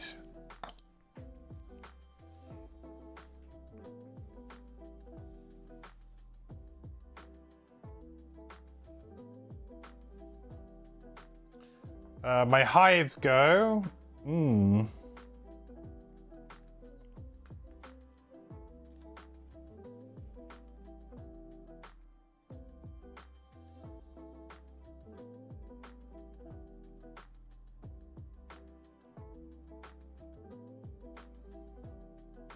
guess I just go get the loot. As seems a bit rubbish, but there's not much I can do, and I guess I can grant my summon an attack. Right, and so I get it kind of a little bit. I guess this works a little bit like the Beast Tyrant. So I grant it an attack, but then it can't perform an attack, but I still get the 1 XP because the action of granting the attack is what gave me the XP, right? Something like that.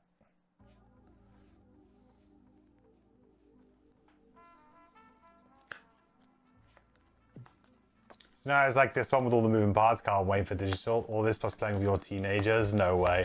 Yeah, like this isn't too bad, I would say.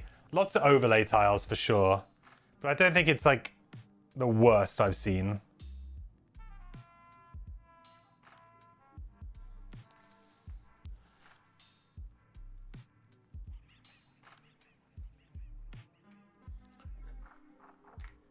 Okay, Pyro's gonna go. So I think honestly I just want to do melted armor here. To gain an XP and attack this piranha pig. Alright, +2. And there's a dead piranha pig.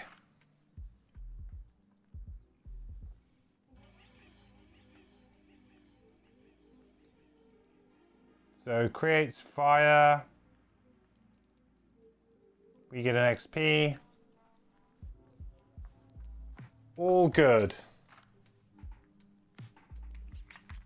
It's been a quite nice scenario though. Like I'm enjoying the pace of it. Both of my characters seemingly are doing quite well.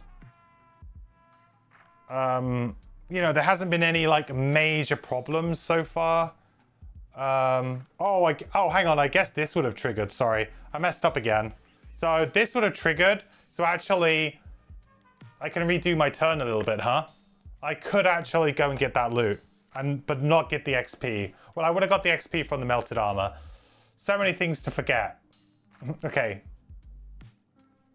So I don't perform the attack on this, but I did perform the attack on Living Magma, which did give me the XP and did still create fire. We're okay. The main difference is that I'm one step further ahead and I gain a loot token. That's the main difference here. So if I go to undo a second, if we do undo next round, let me just go and grab that and see what happens. Pyro, please. Good. Next round. Okay, great. I think we're just long resting with both our characters here.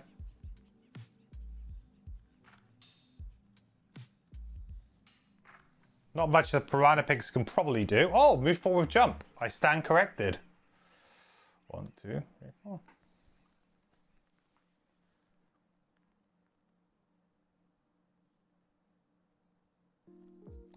Fair enough.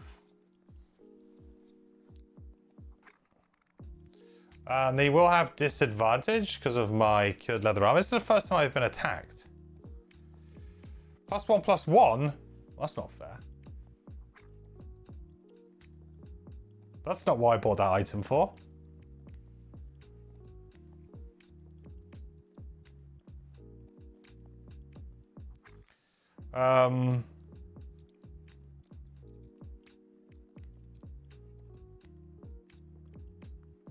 We're on 8 health. Okay, good. It just removed the poison, right? I was a bit concerned that it just healed us there. Okay, we just get some of our items back, but that's about it. Nothing else. Then we just need to...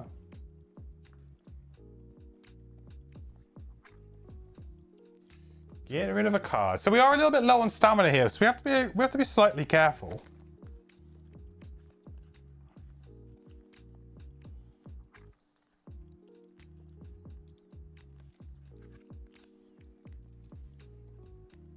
You know, do we both need to go and kill the ice pillar? Probably not. It does have a decent amount of health, but I can probably stay here and just like attack 5 it. Presumably nobody needs to actually be next to it to collect it. Would be nice to get this chest though. Yeah, basically when it's destroyed, the ancient ice is retrieved. So we don't even need to be like, we don't even need to go pick it up. It's just, we get it. So that means we can just sit here and plink at it at range 5. And maybe we send the pyro off this way because we do have a move 6 on the pyro. That would allow us to go like 1, 2, 3, 4, 5, 6 with the move, an extra movement 7. So we can get pretty close with 2 moves and then we can probably get back again fairly quick. Bearing in mind that as soon as this goes, stuff kicks off.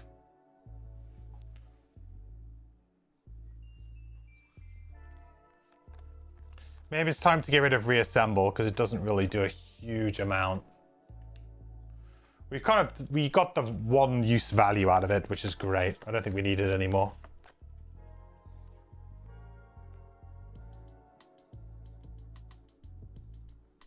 No idea if I've done Shirker or not. I feel like I must have at some point, but maybe not.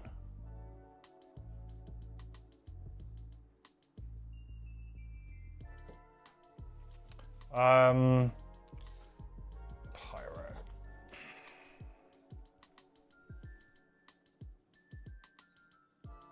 No, stop giving me health.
think that's what I want to do next turn. Do I get rid of Lava Bomb? Ugh. I feel like I need as much movement as possible, though. Igneous Part's pretty good. Wildfire's pretty good. Maybe Melted Armor. Yeah, Melted Armor. Let's get rid of that. Well, I don't feel like we're going to be doing much attacking anymore. Let's put it that way. The amount of attacking we will be doing will be limited. What is the challenge? The challenge says whenever any negative condition is removed from any enemy, it gains strengthen. So actually, a very, very easy one for us because none of these enemies have heal and we're not really applying negative conditions apart from wound. So there's a couple of cards with muddle, but I think we've even got rid of them now. So realistically, it's not a problem. It is basically a freebie.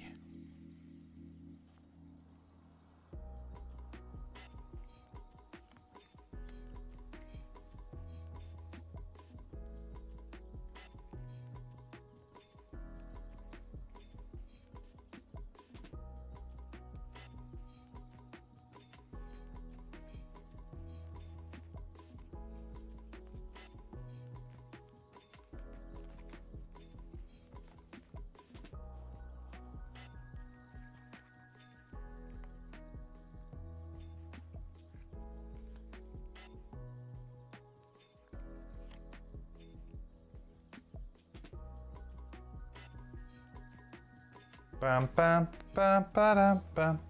All right. That one again. I don't think I've had it before. I mean, I might have had it. I did make a mistake where I shuffled the challenge deck by accident. I wasn't thinking and I started shuffling it. So I guess there is a chance that I have had it before, but I have never completed it. I'm keeping the completed ones completely separate. So there's no way that I've completed it. But yeah, it could be that I did have it before. And because I accidentally shuffled at one point, I may have pulled it again. Okay, the first thing we're going to do is Liquid Stone. So let's attack for 3, 2, and then push it away for 2. 1, 2. Just want to make it super hard for it to be able to attack. And then we get to move for 4.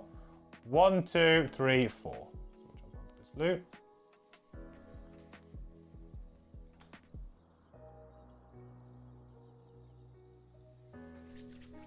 We're doing a great job of looting in this scenario, though.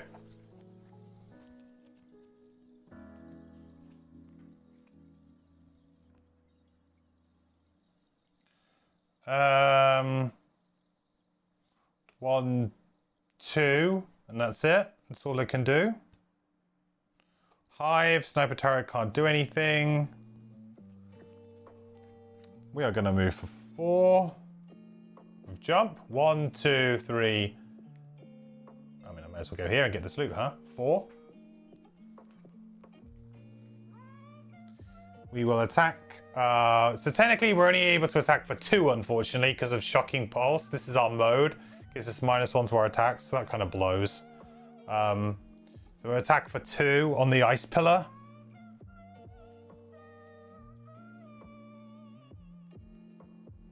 Three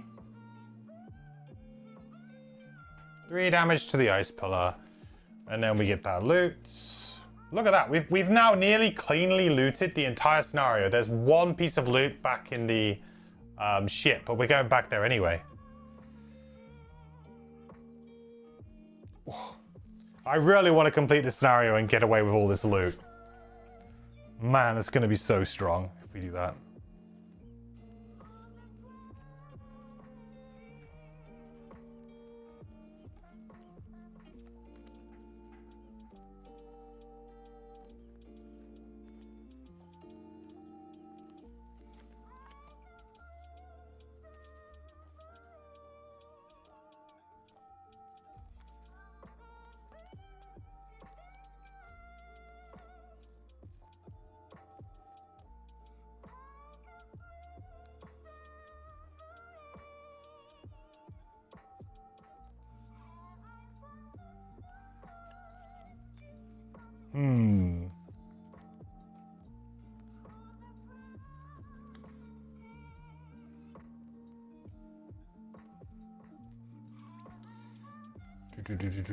Right, we're going to try and get this 1, 2, 3, Yeah, so with 7, I can get myself to the...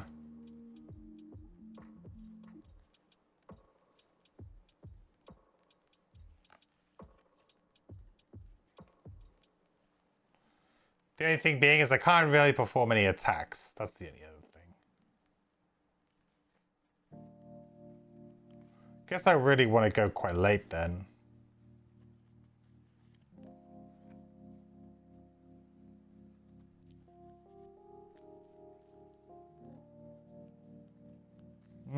I can't really go that late. Let's go 22 and see what happens. Hopefully Piranha Pit goes before 22. I don't know if they even can though. They can. Alright, well that's good for me. Sniper Turret doesn't do anything. Hive's time to shine. So first things first, we'll do an attack 2, range 3. We're going to need to use our well-strung bow here, I guess. Give us that extra bit of range. So that's going to be, unfortunately, only an attack 1. So we'll do the Piranha Pig first. So attack 1 against the Piranha Pig. 1 damage. And then against the pillar, 3 damage. Nice. 1 damage against the Piranha Pig.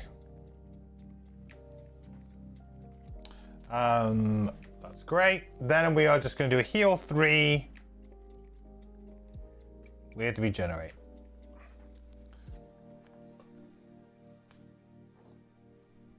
Good job, Hive. Piranha Pig is going to go yoink. And it's going to attack for 2.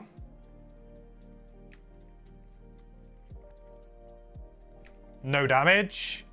And then because no... Oh, that's awesome. So because no damage was done, then regenerate doesn't drop off. Nice. Not that we really need it right now, but still, it's a nice bonus. Right, Pyroclast. First up, we're going to use Living Magma. Now and at the start of your next 2 turns, perform an attack 1, targeting an enemy adjacent to hazardous terrain. So we shall do that. So we'll do an attack 1 on the Piranha. That does 2. 2 damage and a wound. Very nice. Then we are going to do a move 6, and we'll use the boot. Oh no, have I already used the boots?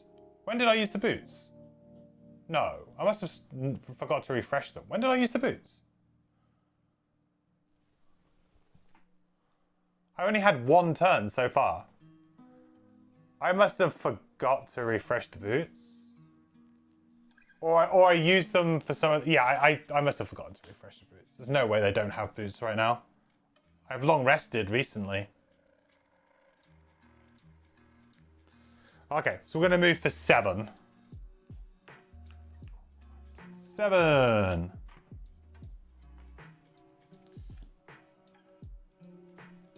So it does mean that I take a damage for that big old move there. But we do get the loot.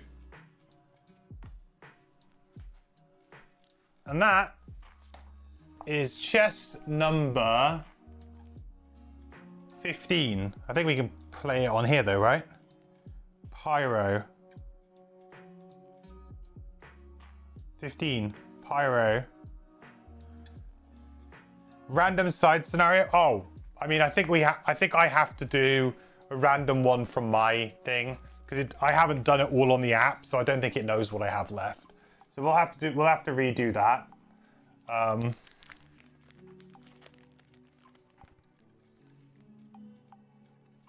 Well, there's only 2 in here, so only 2 random side scenarios we haven't gotten so far.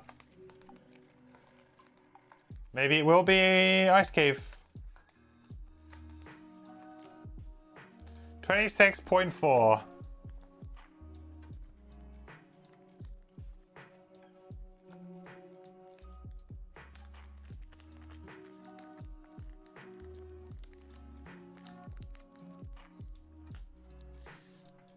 Let's have a quick look up in the section book.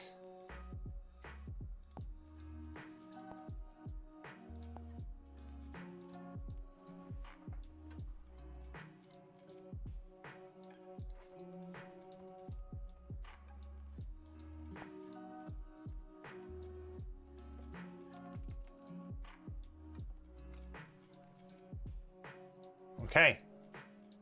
Let's listen in. You retrieve a handheld mirror with an elaborate silver frame, thinking, if nothing else, someone in Frosthaven should be willing to pay something for it. When you look into its reflective surface, however, you don't see your own image staring back at you. Instead, it shows you an image of yourself walking out the main gates of Frosthaven. You watch the mirror for a while as the image treks through the wilderness, eventually arriving at a cave filled with treasure. Looks like something worth investigating. It is the ice cave. It is the ice cave. What? That's spooky. Okay. Well, there you go. 111 ice cave. We got it. Nice. Ooh, lots of loot in the ice cave. Sounds good to me. I only got one random side scenario we haven't unlocked.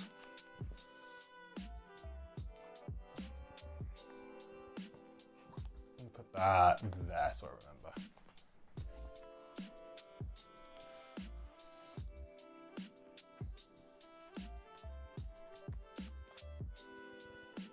Okay, next round.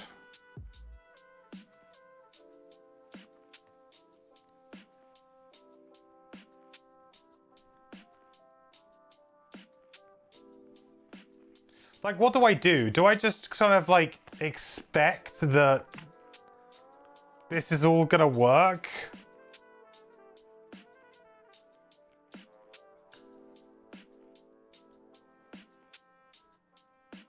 That I'm gonna be able to kill the ice pillar with the pyro? Because the pyro is, like, not, like, that good.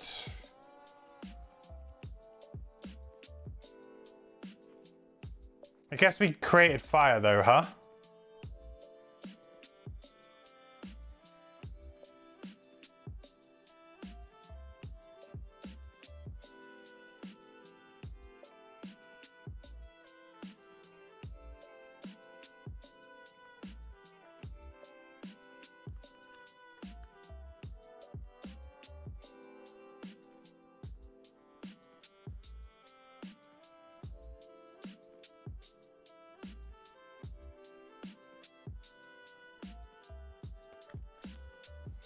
Maybe?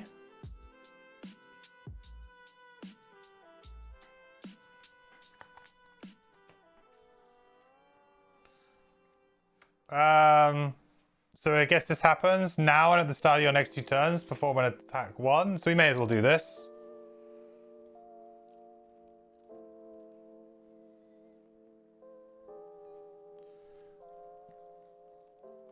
Try and get that, you know, trying to get that XP.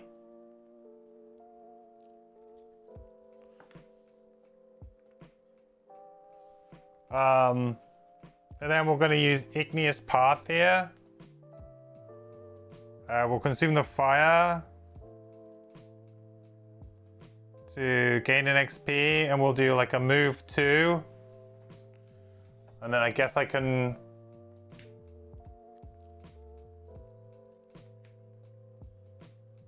Sure. Then we'll gain a... We'll use Deep Fury, but we'll have to use the Crude Spear to reach. Oh, hang on. No, I get -1. No, I don't. Sorry, I take a damage. Oof. Scary. I can take a damage. That's fine. Deep Fury attack for 3, 4. No, not 4. Sorry, just 3. I'll use the Spyglass here. I'm not getting better than an attack 3.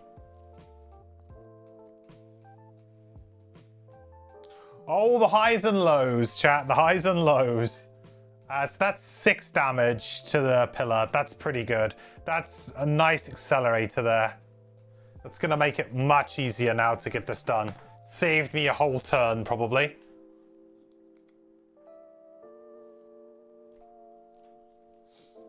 Pyro should be at the ship. It's easy for the hive to go back. You say it's easy. Well, I suppose it is with this, right? With the transfer. Yeah, that's fair.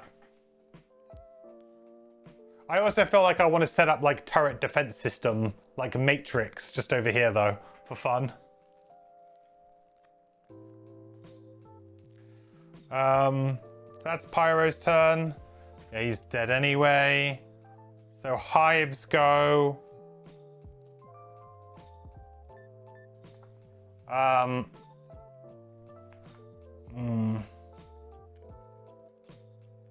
Yeah, I'm probably gonna be long resting.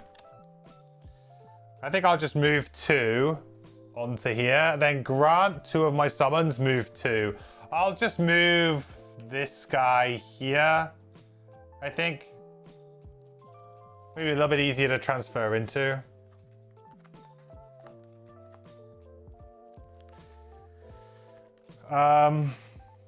Then I won't do anything else because I want to just get the loot. Like this is a great scenario for looting, man. So good. I needed a scenario like this because I was starting to kind of flag a little bit.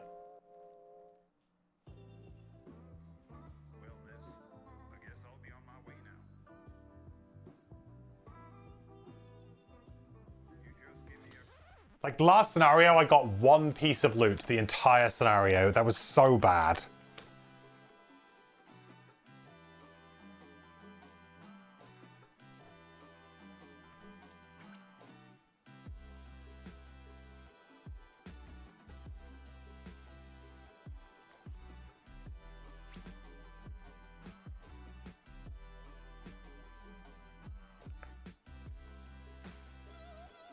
I'm literally just going to default move 2, attack 2 on the pillar. There's nothing more I can do. Do I have jump on any of my abilities? I don't, right? Just thinking if there's any merit to being any particular way. I don't think so.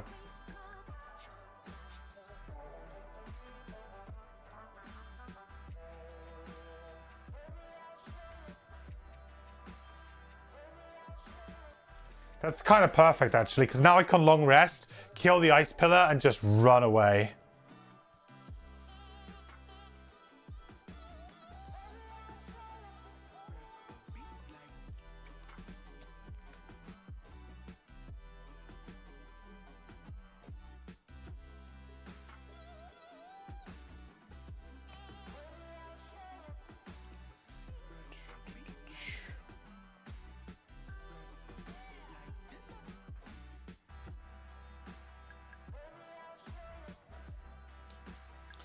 Ba-ba-da.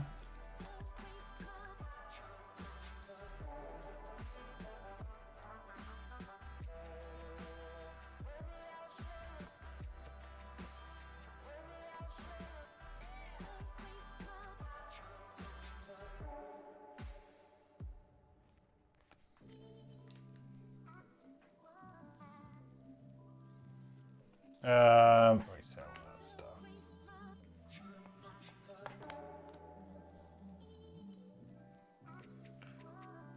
Okay, so we're long resting on Pyro, but we are gonna probably just go and play, I think, our Machine Bolter. I mean, ideally, I guess, where do I want to play it? I mean, here's probably good. There's gonna be spawns, I know there is.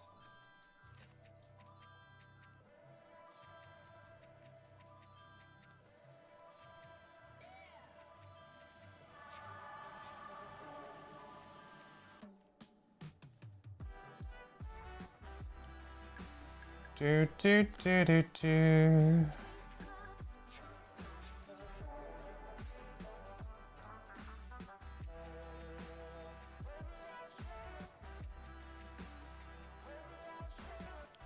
Okay, so we're just gonna go 1, 2, 1, 2.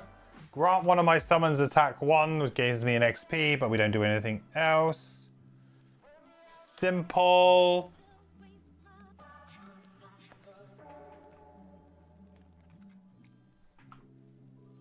I've done. Pyro's gonna heal up.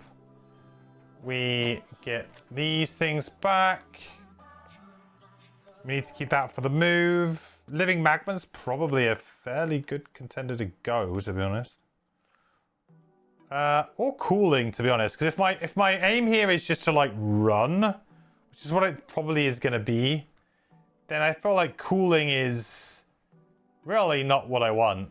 Unless they spawn things that aren't eels. But, I mean, they're so telling where they are, I can only assume that eels are coming. Let's get rid of cooling. I know it's a big heal, but, you know. Oh well, we'll survive. We'll survive. Okay, let's go Hive. We're going to go for the Leaper, and we're going to play the Machine Bolter down. We're going to go late here as well to hopefully find some targets here. Should be quite cool. Pyro needs to just go before. Hopefully land the killing blow and then run away. That's the idea. I guess if we miss, that's a bit of a problem. So I might just end up...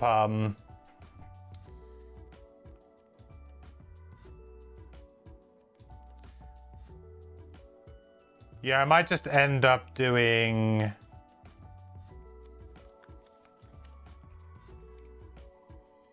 the spyglass just to ensure that I don't miss on this attack 1, because it would really throw everything out if I do. If I miss on this attack, it's pretty bad. So let's use spyglass because it just throws my entire turn out if I do miss. Oh ho ho ho! Huge brain play.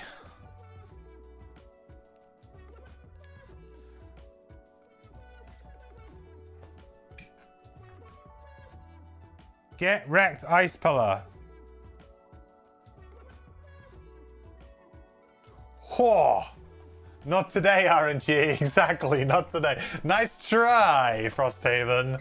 Nice try.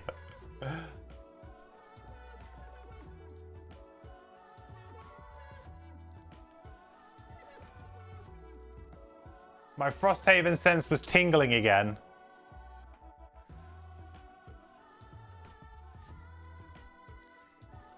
What do I need to do? 45. Alright, 45.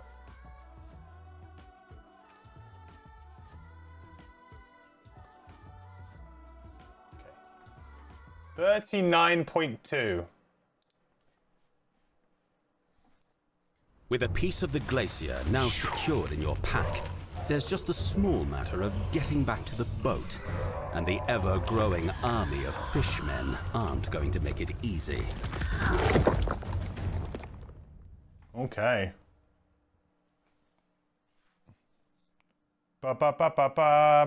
Whoa. That's a lot of stuff. That's a lot of guys. That's a lot of eels. That's a lot of eels. That's a lot of freaking eels. 39.2. Woo.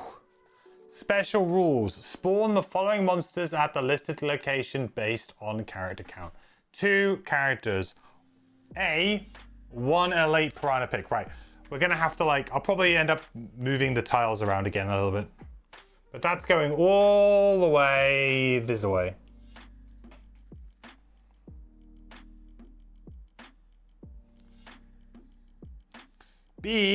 One normal able scout.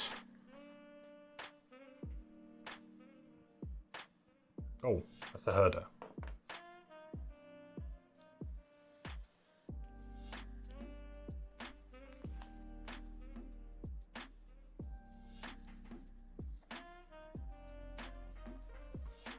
Then C, D, E, and F, 1 elite lightning eel. I knew it.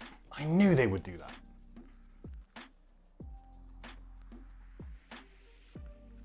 It feels good to kind of know where this was going.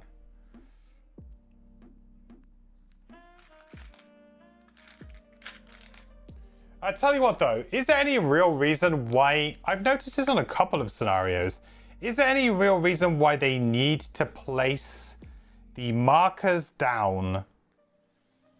Oh, I suppose because otherwise you'd have to redraw it every time. Okay, yeah, I've answered my own question.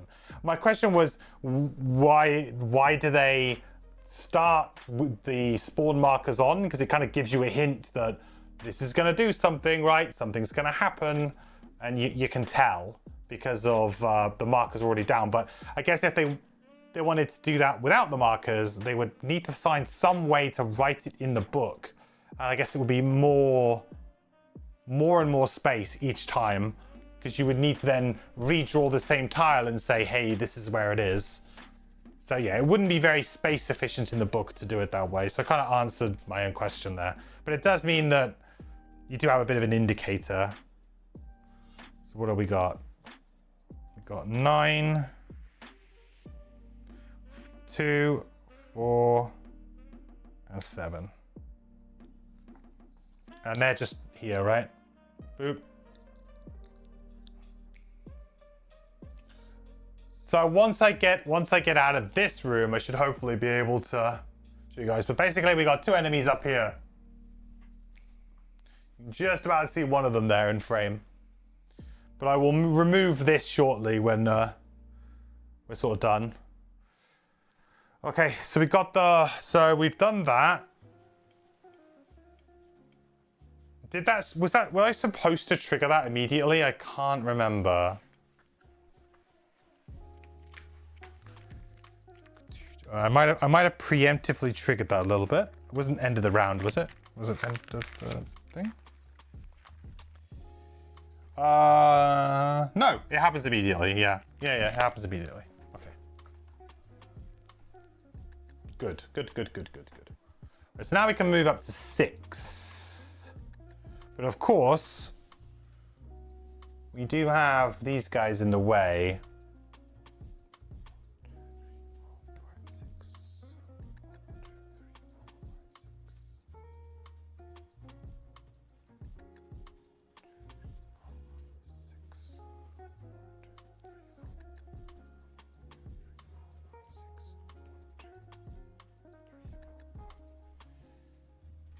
Yeah, this way. 6.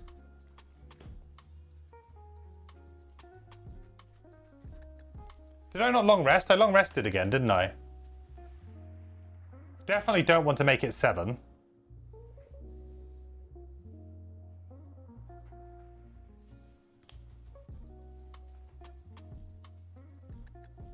Okay, great. Piranha Pig doesn't do anything. Able Scout is going to move for 3 here.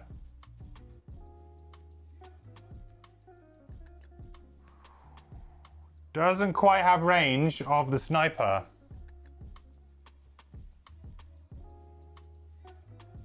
Lightning eels. Ooh, there's going to be some lightning eel action. What are they doing? Moving 2. He's going to go 1, 2, because he's going to try and get to this hex here. But can't. These guys can't move at all. This one can. It's going to move to there. So I'm going to get attacked for 2 here on my hive.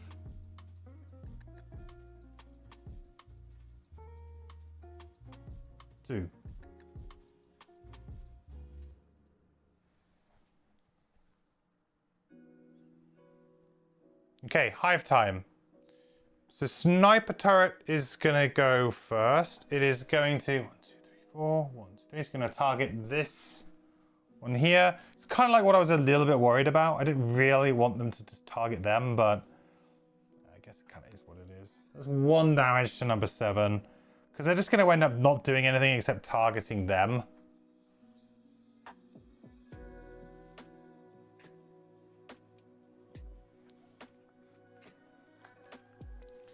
But what we can do... This is going to be a nightmare if they're going to do the scenario book instead of the tiles. Oh yeah, like for the...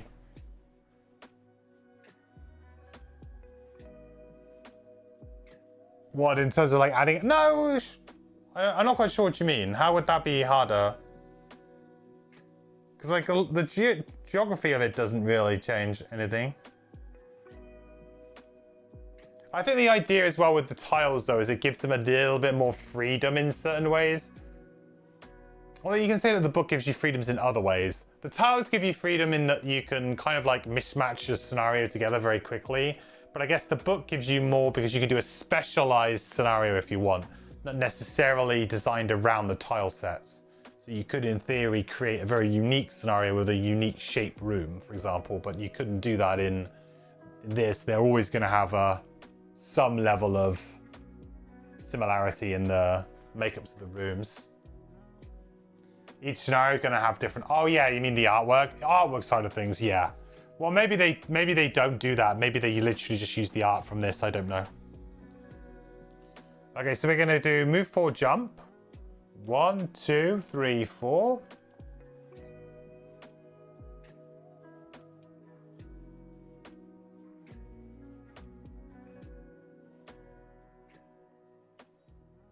And then we're going to summon our machine bolter. I don't like them summoning it right next to this thing. That makes me a little bit nervous. But I can go pretty early on the next turn, so maybe we'll be okay. But it does make me a little bit nervous that we're summoning the machine bolter here.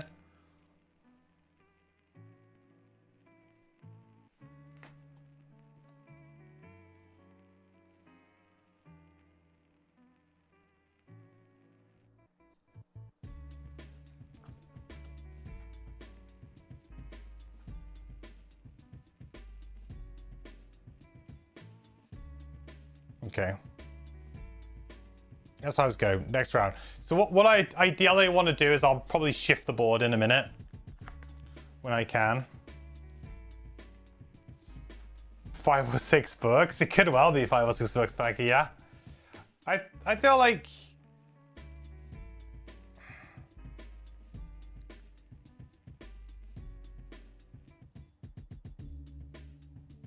I mean, like, how many, like, what is going to be the interest for the art book anyway? Like, having it all in books. I think my general thing is that Frosthaven is a very complicated game with a lot of moving parts anyway. The Outpost phase takes a long time. Lots of different elements take a long time. I don't know whether or not, is it really a deal breaker here? To say, oh, I don't really want to buy it because I don't want to have modular dungeon tiles, or hey, like a really good upsell is that? I don't know. Like, for the amount of money that it's probably gonna, and time it's gonna cost them to produce. For example, if they offered me and said, hey, would you like the book? I'd probably decline, because the tiles give me some level of flexibility on how to, like, show the game on camera. And although I'm not a fan of the tiles because they're warped, I really wish they weren't warped. That's the only thing I would change. But to have another bunch of books, another huge stack of books, would be quite unwieldy, right?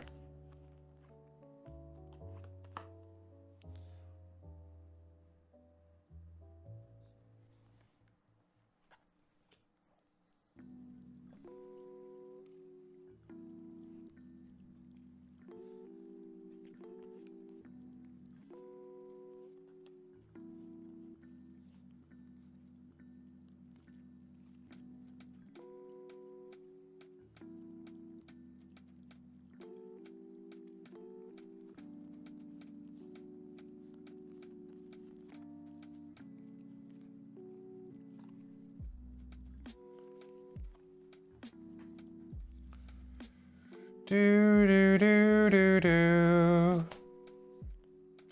Move 5.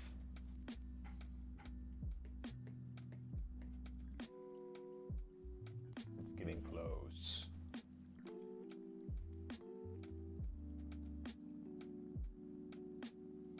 Okay, hive. So sniper turret. Boom. Sniper turret's going to attack. Times 2, baby. So that's 2 damage to number 7. Sorry, 4 damage to number 7. Does indeed kill it. I finally feel like I'm playing Hive pretty well. This scenario, Hive's been great. Really good. And Pyro's been pretty good too. I think we've generally made a good team this scenario. This could be the, this could be the one scenario I can point to say that was one where we just were like just operating like all cylinders. Really nice scenario for these guys.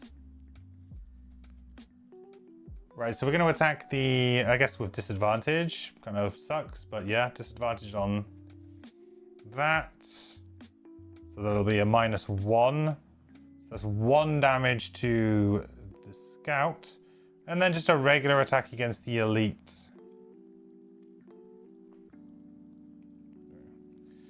2 damage to the elite piranha pig.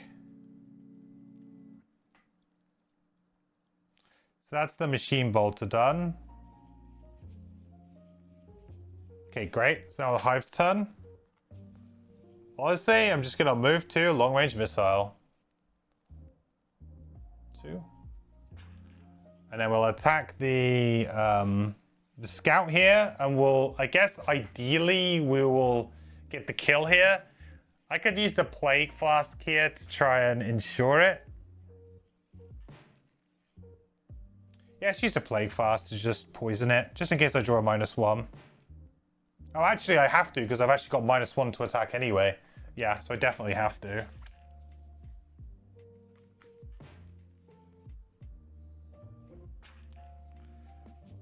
All right, let's see it. Nice. So that is 3 on the nose because of the poison. 1, 2, 3. Good night.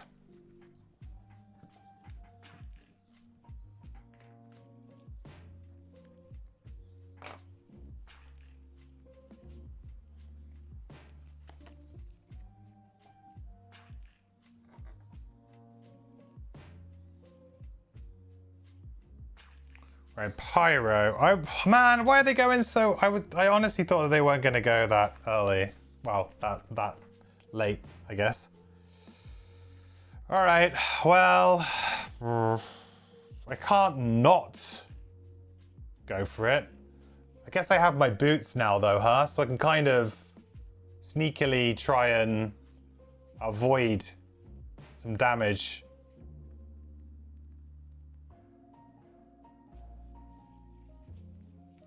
So this is what I'm doing. 1, 2, 3, 4. Oh, 5 would get me there. I can Deep Fury to try and kill something, I guess. It's fine. I'm going to take a point of damage, though, from the fire.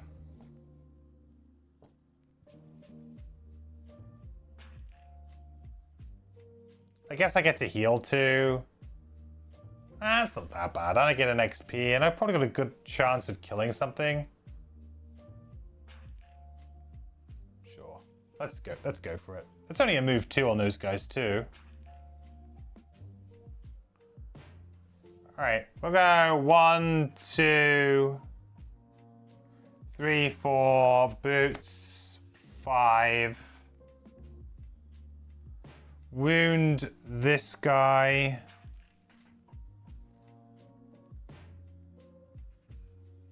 Wound myself in the process as well.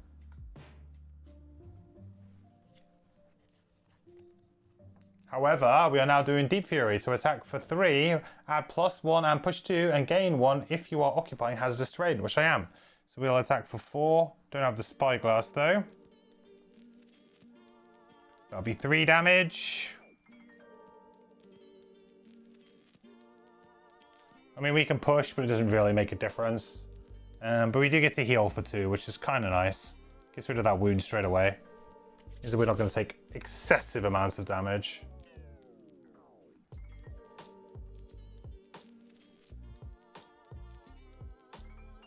Yeah, unfortunately, if I pushed him there, I was thinking maybe I could block, but no, 4 goes before 9. No blocking opportunity there. Okay. Nothing. Let's go attack for 2 with disadvantage.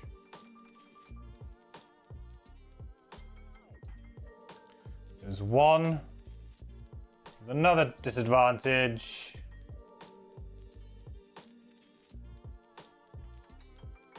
One. So 1 damage overall to the pyro. Not too shabby.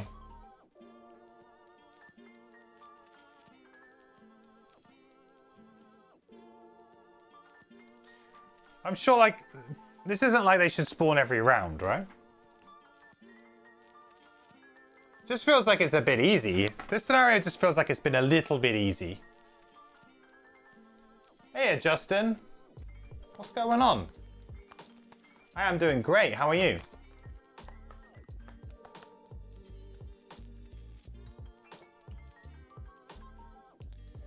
Pyro, pyro. Do I long rest now? I probably do. Let the machine bolters do its thing.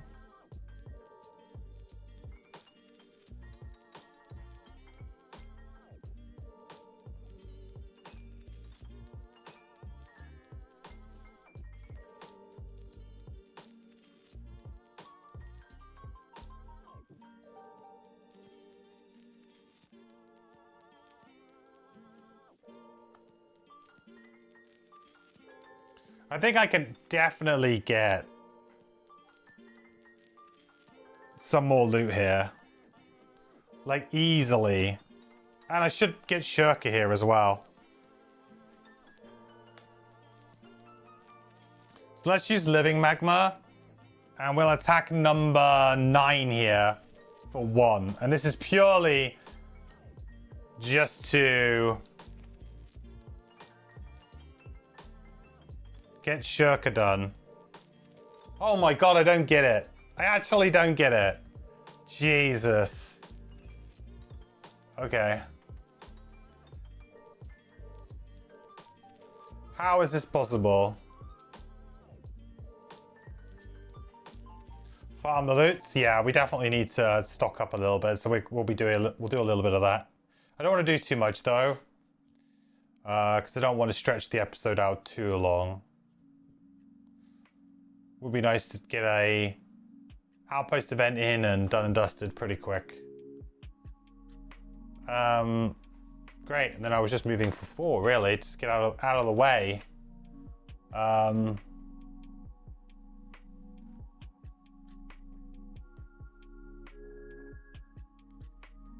say out of the way.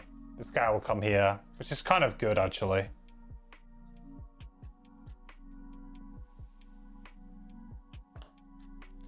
Man, I feel like I probably did it. I just don't know when I did it, but I feel like I probably did do it. I might just give me it for the sake of it. I feel like I've done it. I just can't remember doing it. Definitely didn't do the hive one.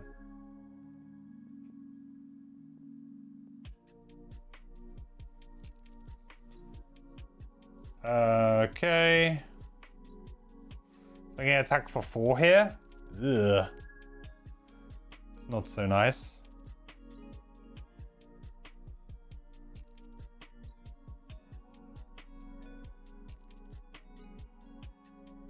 Oh yeah, I needed to decide what order I wanted these to go in, I guess.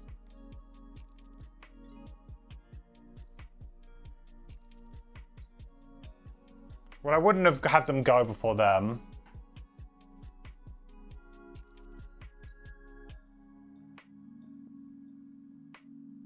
I guess we'll go before the piranha pigs here.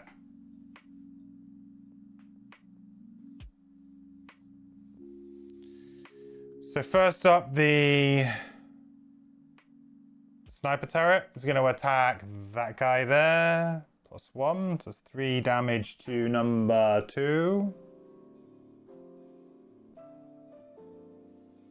Then the bolter only has range 3, unfortunately. That does 2 damage to the piranha pig. Oh, sorry, 1 damage to the piranha pig even.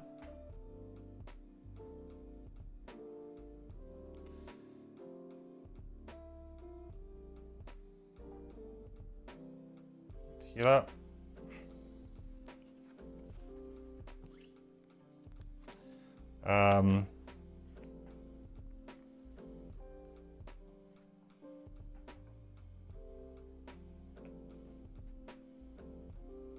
Piranha pig. It's actually going to be okay, I think. You guys are going to be able to see everything because there's nothing at the back of the ship that really matters now.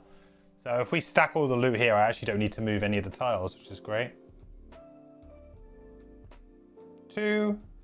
So 2 damage, but we'll use the Warden's robes here to negate it, but we do get wound. So wound on the machine bolter, but it takes no damage.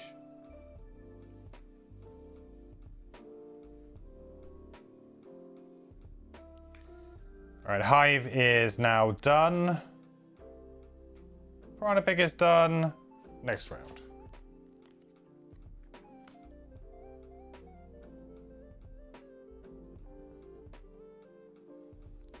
Oh, I need to get rid of a card, right?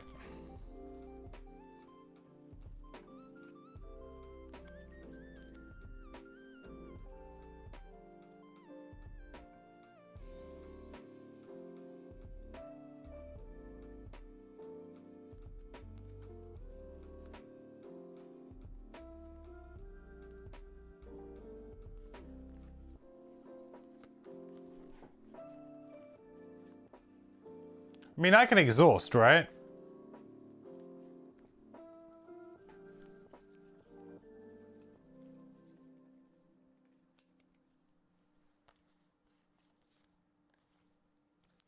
I can exhaust, so I'm on the ship.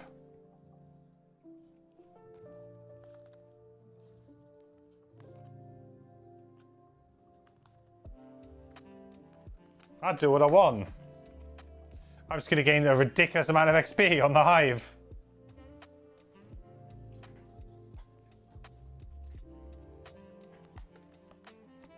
Oh, I guess Living Magma could help me kill, right?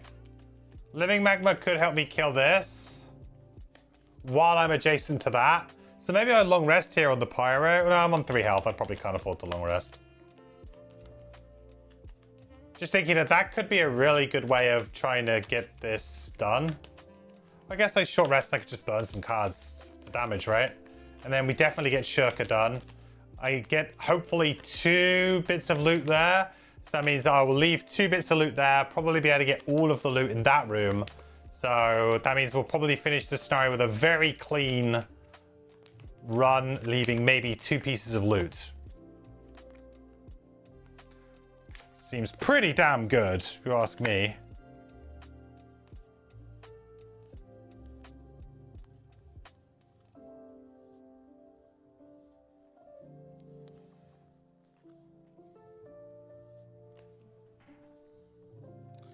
Number 2 is going to die, though. This is the problem from the turret. It is looking quite likely. What's the Piranha on? 6. 5.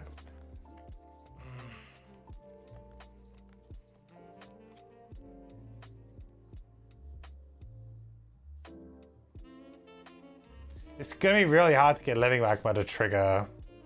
Really, really hard.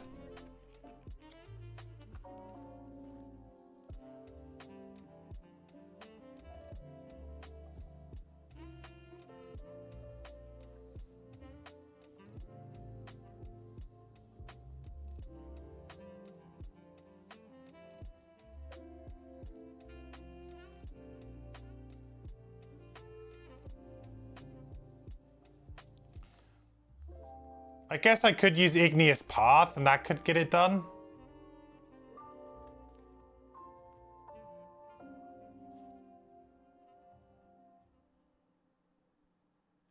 Igneous Path could get it done.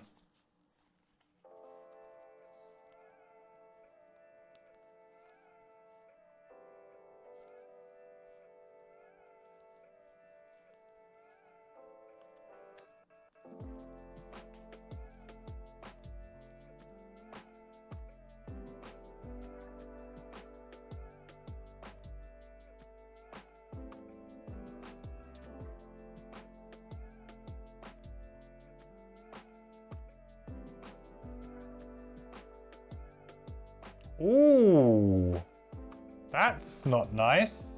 Okay, well, they're going to get an attack off.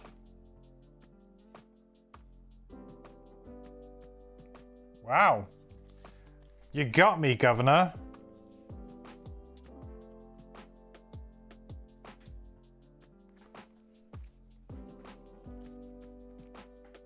Gotta burn a card. Right, sniper turret. Please miss or -1 or something. Okay. It's not what I asked.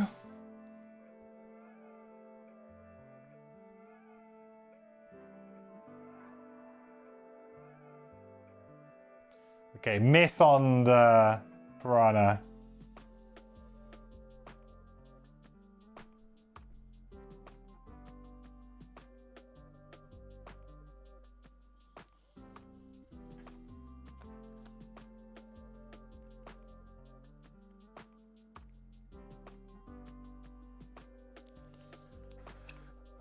Okay.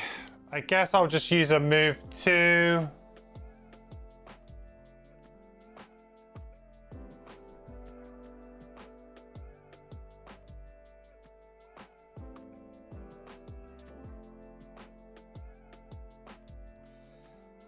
Well, transfer maybe into the machine bolter.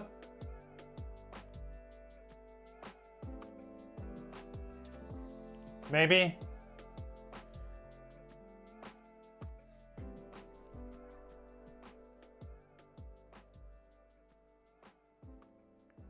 Or I could just play the repair drone and transfer into that. Yeah, play repair drone.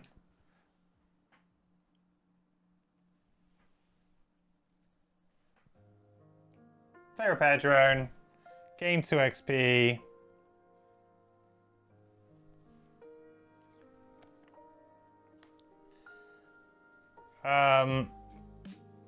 Transfer.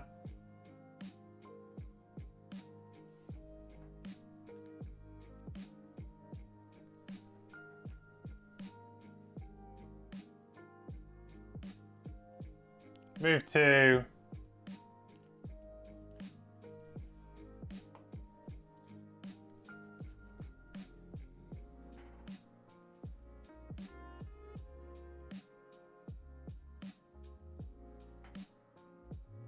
Oh, no, repair drones up. Arcing generator.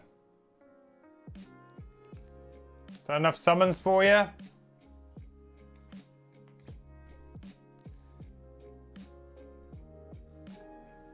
Did I draw loot?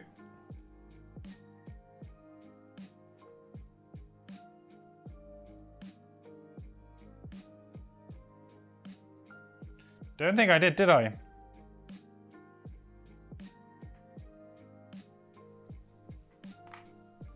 Okay. Sorted, I think. Sort of. Right, pyro. Yeah, it's really annoying. Living magma. So I guess we get to attack this. +1.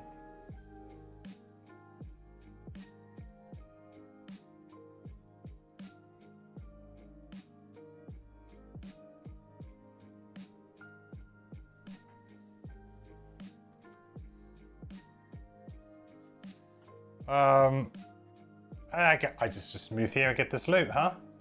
Easy. Hey, Ravenous. Start watching this series on YouTube. Just popping by to say thanks for the entertainment. Well, thanks for popping by, buddy. Glad you're enjoying the YouTube playthrough. You are most welcome. Glad you enjoy it.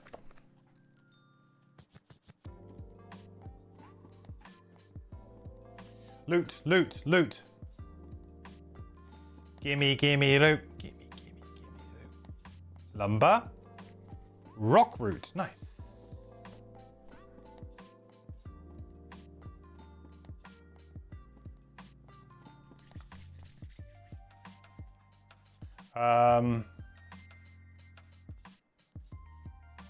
Okay. We're kind of just good now, right? Piranha Pig is going to attack the machine bolter, unfortunately, and it's probably going to kill it. Unless it misses. Yeah, I felt like we kind of knew that was kind of going to happen there, but machine bolter did its job.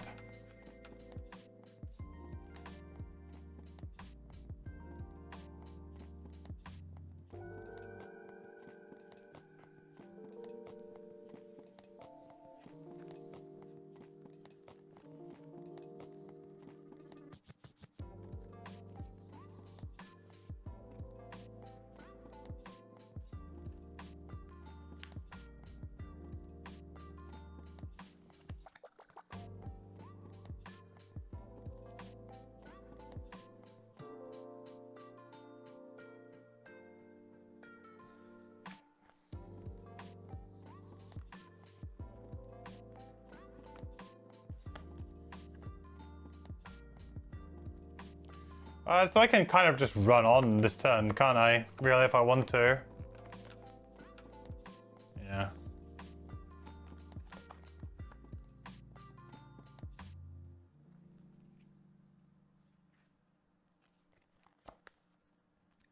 Oh, they have jump?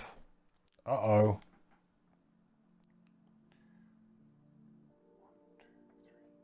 Oh my god, he gets there? Maybe that's good, though. I mean, it's not good if he draws a plus. Well, actually, then I just run out and we're fine. Yeah, it's okay. Yep. Okay. 2 damage. I guess he's bringing loot to me, though, huh? He is bringing me loot. Very nice. Very nice, eel. It's going to attack me for 4. 3, sorry. 3 damage. 3 and a sneaky wound. So I'm going to heal up for 2. Because of my repair drone. Oops, should have it like this now.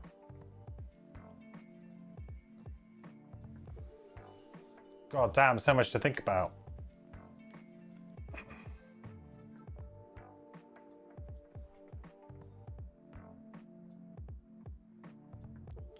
Sniper turret. 1, 2, 3, 4. Can attack it. So away you go, sniper turret. That sniper turret has been actually really good.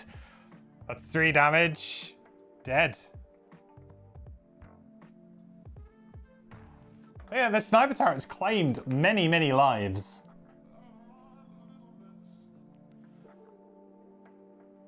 Repair drone is my Mo, so arcing generator. It's going to attack for 2. 3. Give me that loot.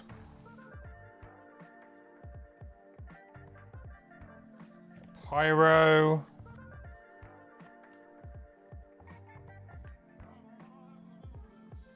Yeah, I'm just gonna grab that loot, I think. So I'll use wildfire to just blow this up.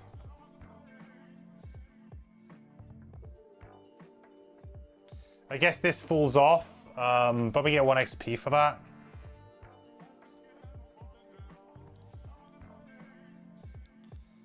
So wildfire now. Might get an XP out of it. And then flowing fire, I think I'll just move 2 here. I've got so many cards in my discard. I find I'm pretty safe here to just kind of grab this loot.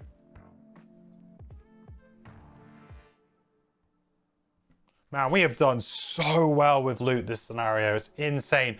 There's going to be, at the end of the scenario, 1 piece of loot that has not been picked up. And we picked up a chest. This reminds me of like the earliest Frosthaven missions where like, hey, just grab all this loot. Don't worry about it. There's plenty of loot to go around.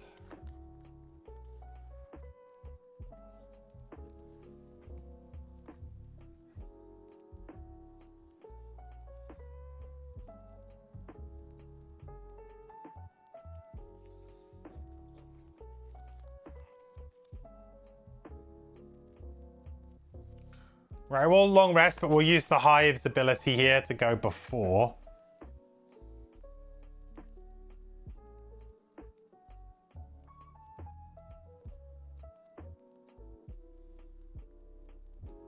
Hive special ability.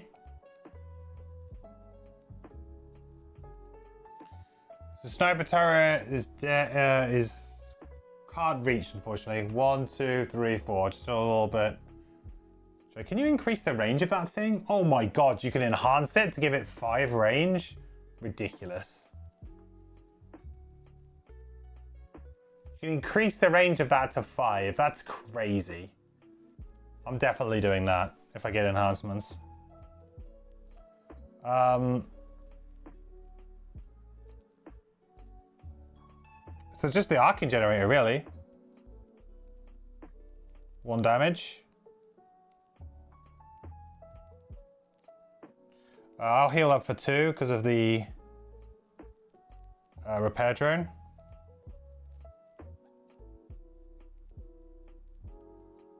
That's it, really. You are all done. So then it's an attack of 2 on our arcing generator here.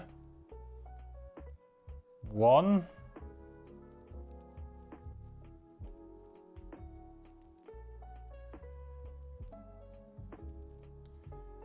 Right, pyro long resting. We can get rid of wildfire.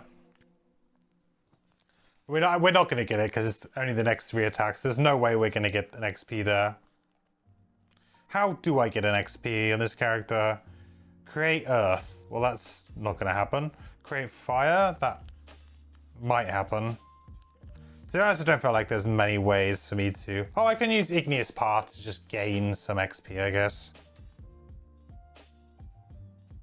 I only get 1 XP, though, for each figure damaged. So do I pick up all of the loot with Hive? Maybe.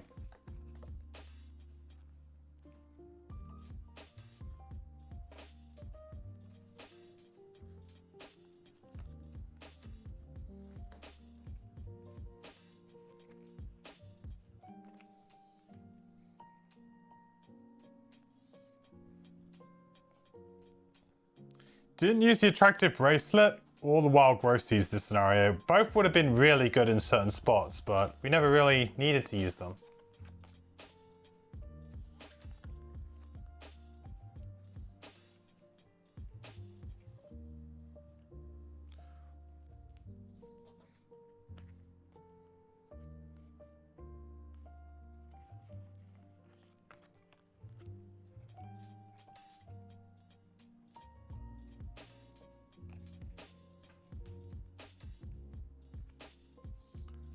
Right, I'm actually gonna just fully burn all of these cards on Hive. It's insane. Right, Pyro is going to... Right, well, we'll move 6, so we're there. So we're there. We'll use... we'll take a point of damage for that. Sucks for us. Hang on a minute. Can I actually do that? I've got to figure out the actual amount of movement here. Or was I here? 1, 2, 3, 4, 5, boots, 6. All right, we did it. Just gotta make sure that I don't cheat. Right at the very end there.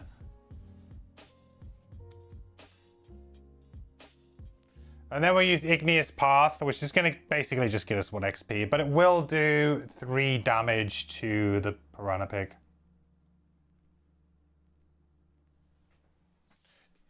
We play to the end of the round, right? I think.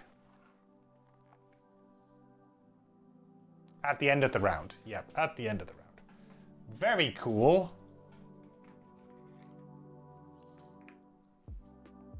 I won't bother putting the terrain down because there's no real point there.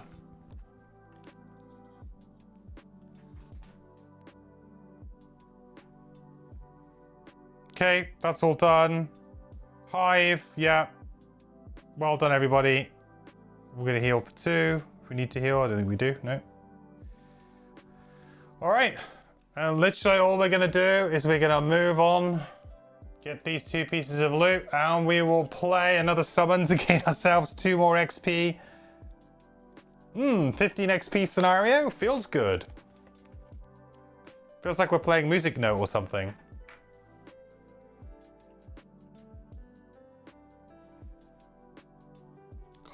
Gold. Oh, so much gold. Whew. And there we have it. Ta-da! Success! Great scenario. That was a lot of fun. A lot of fun. All right, let's listen to the conclusion. By the time you reach the ship, the crew is already working at the ropes while the last of the enemies are thrown over the side. The mooring lines, however, are frozen over, and try as they might, the crew can't undo the knots. Another wave of fishmen is beginning to descend from the island, and they'll soon be upon you. There is no time for this. You take control of the situation and shout for the lines to be cut. Blades come out and hack through the rope. The ship lurches violently out into the waves, and the fishmen howl at you in frustration. Bardu secures the shard below deck, while you supervise the crew. Out come the sails, and the pilot turns the ship hard to the south, pointing the bow directly into the waves. In a matter of minutes, the threat of pursuit vanishes. A calm settles again, and once things are secure, you head below deck to confer with the emissary. You find her much as you expected, sitting in her cabin with the shard in front of her, marveling at it. Already, I can feel the strength that has been lost to us. Bardu says. There is a certain flare of optimism brightening her voice. You consider the shard as well. It is a long, smooth sliver, bluish in color and shaped not unlike the end of a spear. In the rush of the fight and your harried escape, you didn't have much time to consider the thing. But now that you look at it, you notice a gentle light emanating from within. It's a bit stronger than a candle, and it rises and falls in a steady rhythm. If you didn't know any better, you might think it was breathing. Whatever the case, it's one half of your task done. All that's left now is to combine it with the new snow, and then, maybe, the Olgoks can live in peace. Okay. Still weird why this isn't a boat scenario, but there you go. Gain 1 morale. Well, we're at max morale anyway, thanks. Gain 1 checkmark each. If Dead Pass is complete, then we would unlock the new scenario, but it's not, so we have to go and do that. But that is a success. So we get 1 tick for free. I don't know if we ever did Shirker or not. I'm going to say we did for the sake of me wanting to make more progress. I definitely didn't do the battle goal on the other one. We did, however, do the challenge, which was great. So the challenge didn't even come up, which is just super good for us. So that's an extra 2 XP here. 6. 2 XP here. 3. Let me go to my campaign sheet. So inspiration goes up.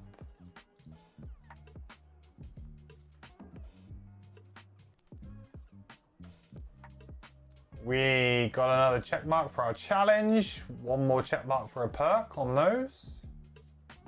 And we most definitely leveled up on our characters, which we will do when we go back to Frosthaven.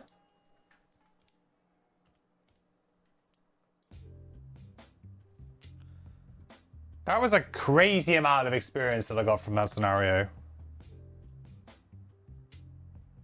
Actually kind of bonkers. I'll just leave that there for now. There's no point changing that crazy.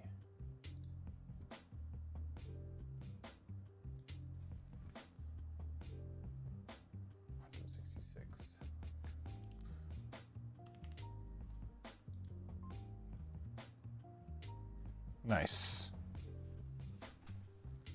All right. Well then, back to Frosthaven for us an Outpost phase then, I guess. Really cool scenario. Really enjoyed that one. I thought it was a lot of fun. I thought like it was well paced. It was a fairly easy scenario, but you know, there probably hasn't been enough scenarios like this so far in Frosthaven, if I'm being perfectly honest. Yeah, this scenario was good. It had that kind of, you know, had a good narrative flair to it. You knew what you had to do. It all made sense. Thematically, everything made sense. It was, you know, get in, get out. Nicely paced. The enemies are interesting, if not maybe a little bit too easy to deal with at times. But I could see if you were playing a character who had very small amounts of movement, you could struggle because you'd have to maybe end next to water several times, where I only really had to, at the end there, you know, end next to water a few times. It didn't really bother me, but I could see it could bother certain characters. Yeah, just really, just a really well-paced one. And there hasn't probably been, as I say, there probably hasn't been enough scenarios that have felt like that in Frosthaven. Most of them try and be maybe sometimes a little bit too clever, This one sort of was just, yeah, just the right amount of clever, this one. So I enjoyed that one a lot. Gotta do some double build, all this morale wasted. Yeah, I could do, well I didn't have enough resources to double build. I haven't had enough gold recently, so, and upgrading, I've kind of run my course with upgrading too, I think. There might be 1 or 2 things I can upgrade. I'll have to double check, but.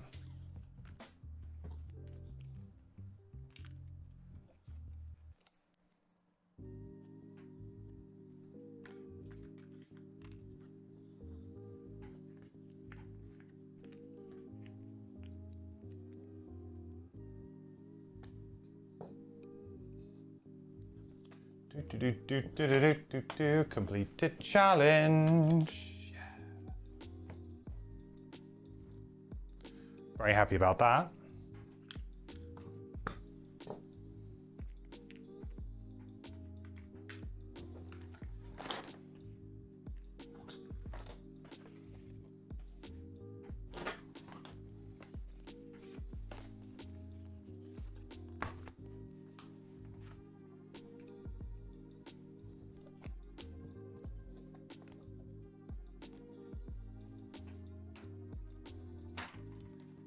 Do do do do do do do.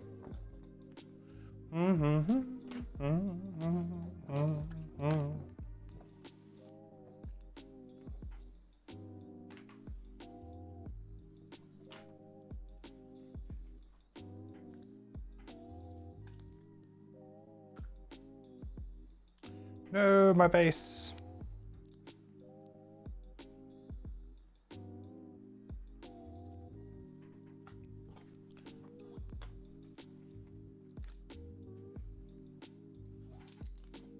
Right. Let us do a little bit of this.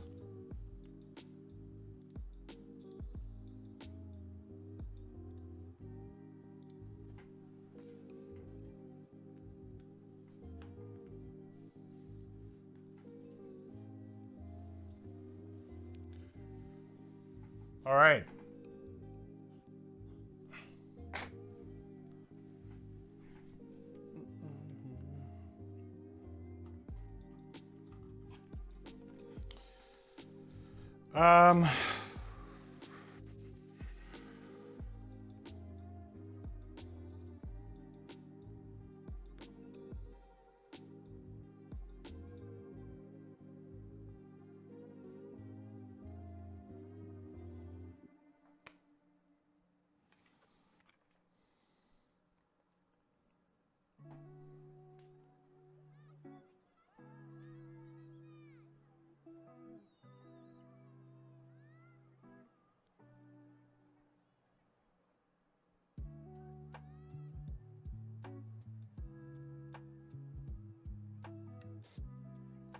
I feel like I've had this one before. I've just drawn Winter Outpost 47. I'm a bit confused as to, like, have we not just had this?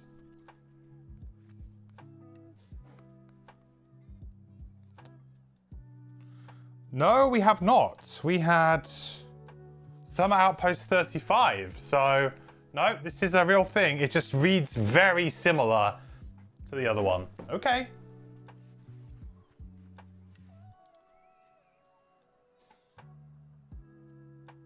I think we got a good one here, chat.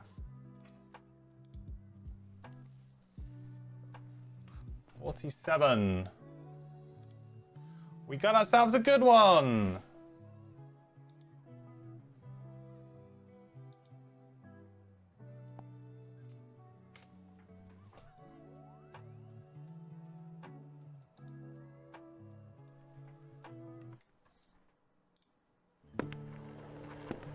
Boxes there for the troops.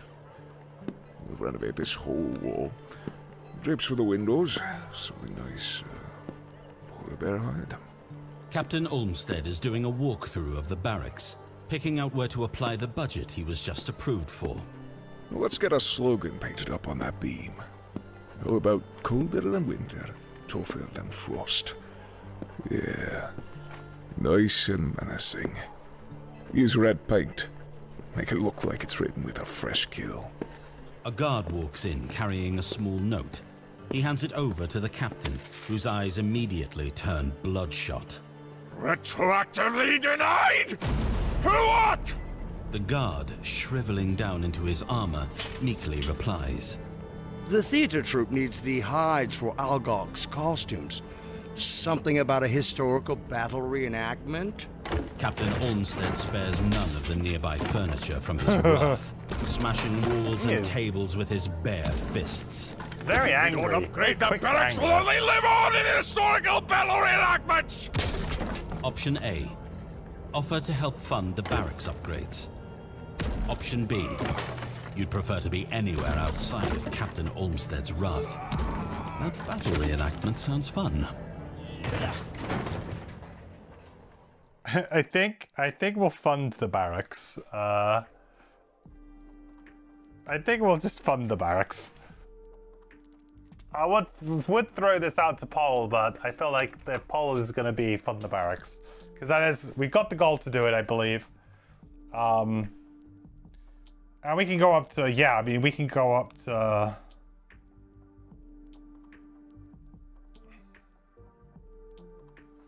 Okay, we'll do that.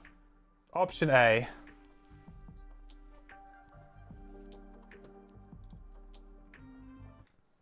Option A.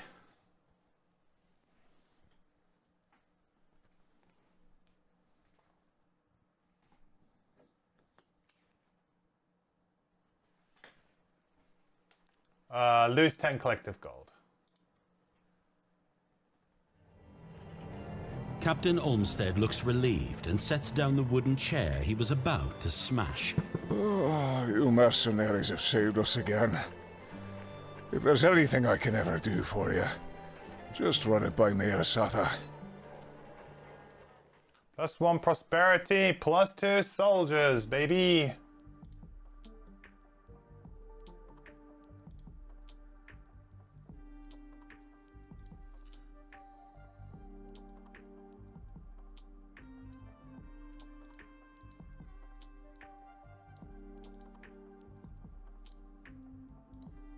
Are we on max level?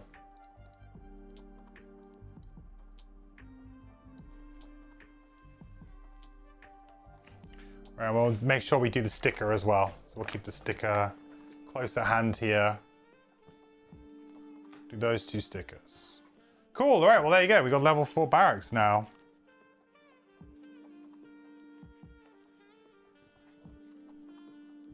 Max level barracks. That allows us to collectively train up to 2 soldiers for 3 gold and 1 material resource each.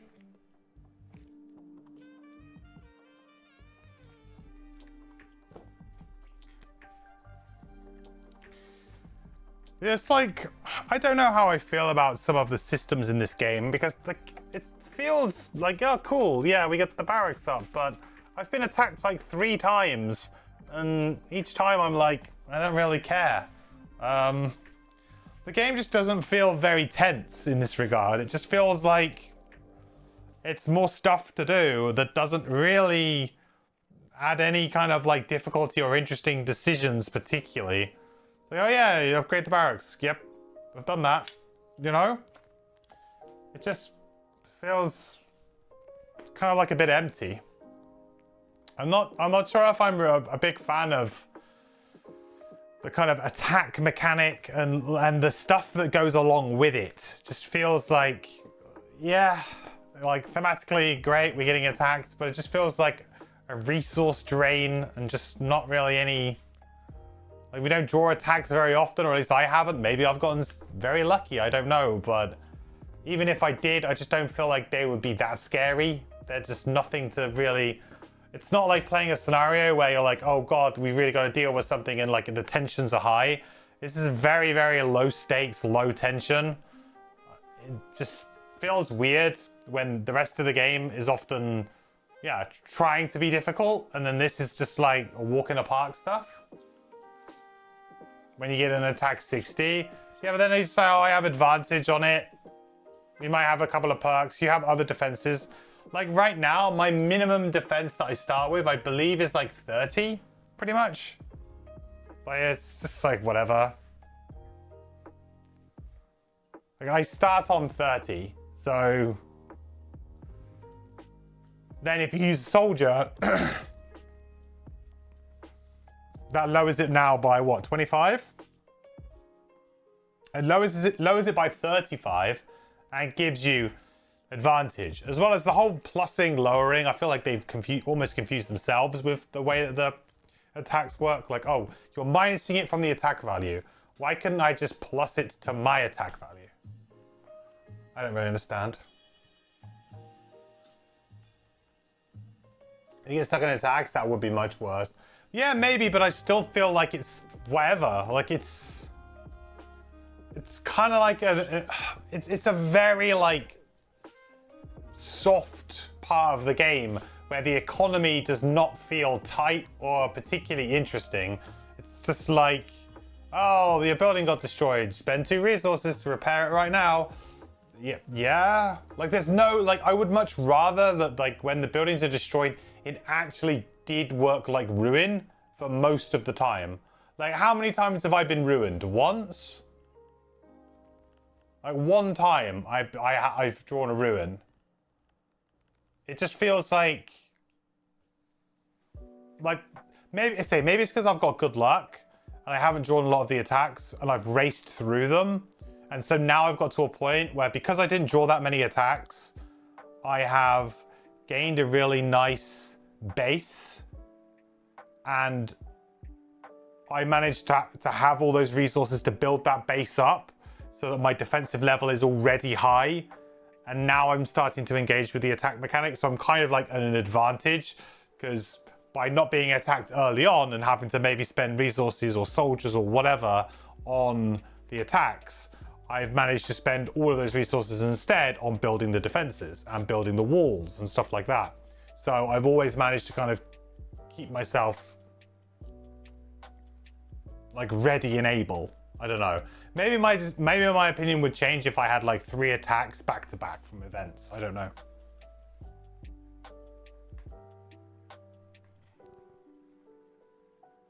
Imagine getting 8 loots and going back to use 8 for repair. Yeah, I mean, that's, well, you can argue in many ways that that's bad system, right?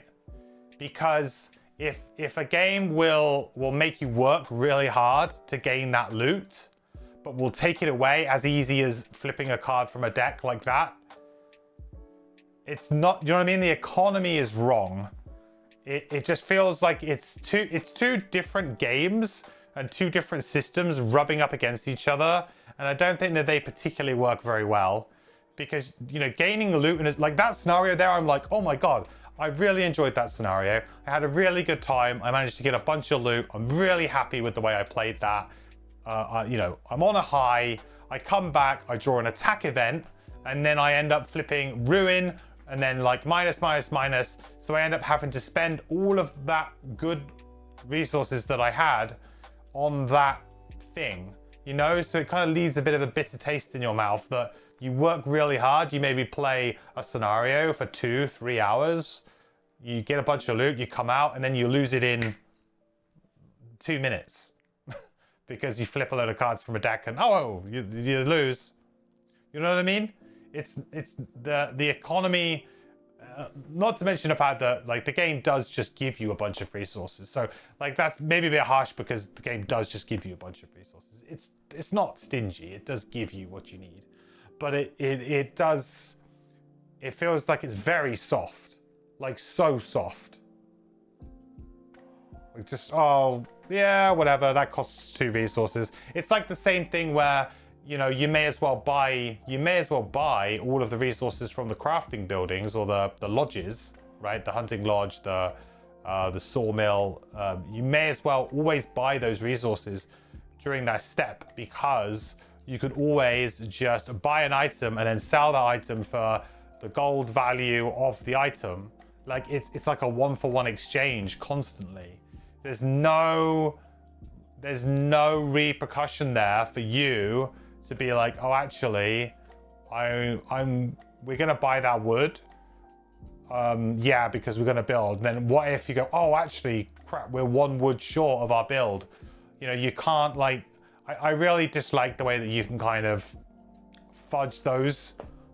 Like, oh yeah, I can trade with that to then get that resource and then sell it back to then get the gold that I paid for it already. It just seems really silly to me. Like, the economy is just far too... It's far too forgiving and far too flat. Too many resources. Speaking of which... so we'll buy everything, because I think we can. We'll keep the herbs planted that we've already got. Nothing else. Does anything? Oh yeah, we need to donate. So what's that? That's so 4, 8, 12, 17.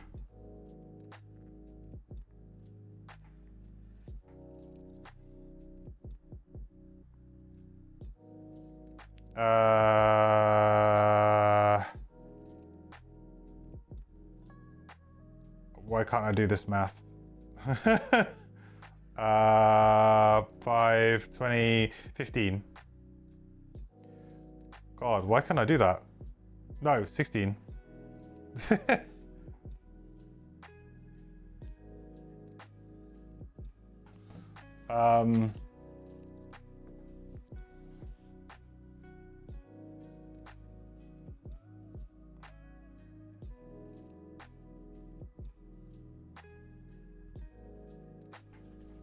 Personal quest to 5.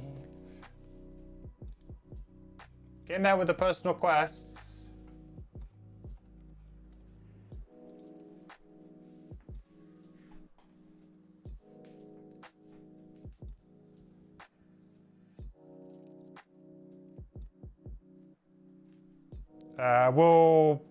I mean, whatever. We'll just put that into here. 5.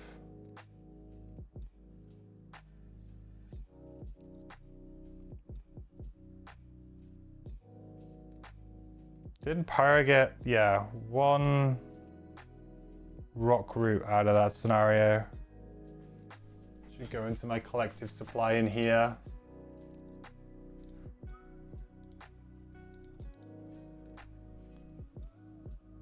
Would you get if you upgrade the temple? More blesses? I don't actually know. Maybe slightly cheaper? Probably just prosperity, really. You probably just want to do it for prosperity, right? Maybe a section book reference or something?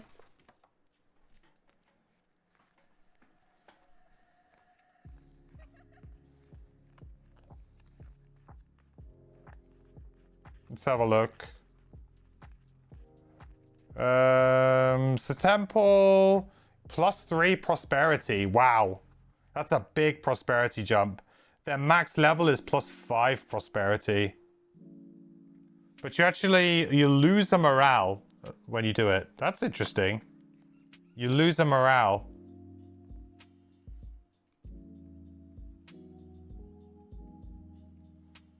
It's a big prosperity jump.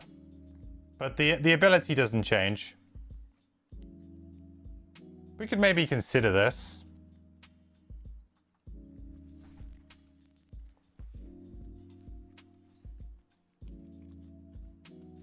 So we would get +3 prosperity by doing it. It's probably worth doing. How much is it? 3, 6, 3? It's kind of a no-brainer. Maybe we'll upgrade that this time.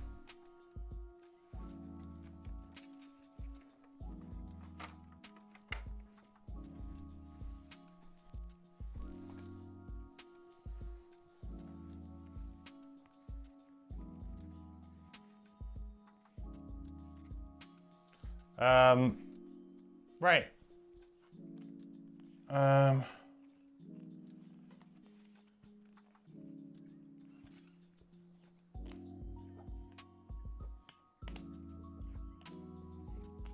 Alright, so that's all that done. So downtime. I don't think there's much I can really do in downtime. I mean, I've got plenty of gold and everything, but I kind of want to keep it, and I don't want to buy any items right now. I'm kind of good. What items would I buy? I mean, I've got slots for everything, right? Guess do I not have a hand slot item here? No, I do have the bow, right? Yeah, I do. Yeah, there's not really anything I want to buy. I guess we could maybe do a potion. I'd have to distill, but we could maybe do a potion for fun. Let's distill something. I think I have a major cure potion over here that I'm never going to use. We can distill a flame fruit out of it. That would then allow us to do arrow. So we've got arrow vine and rock root are the two things that we have. So let's make sure that we get something that works well with that. Arrow vine, rock root. So I could do corpse cap. Well, that's the only one I can do. And luckily that is on there. So we'll distill that for corpse cap then.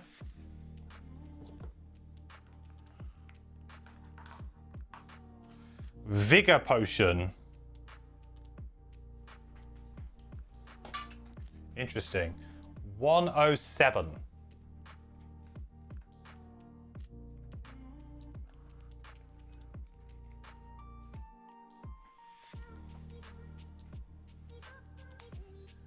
During your turn, perform strengthen, target 2 adjacent allies and self. Not bad. The fact that you can just do it, like, yeah, this is... If you combo this off, this could be really good. Not very good with me, with just 2 players. Well, I could still probably get a summon, couldn't I? It's definitely better than the cure potion, though. I'll keep that on the pyroclast for now. I think that could be quite good.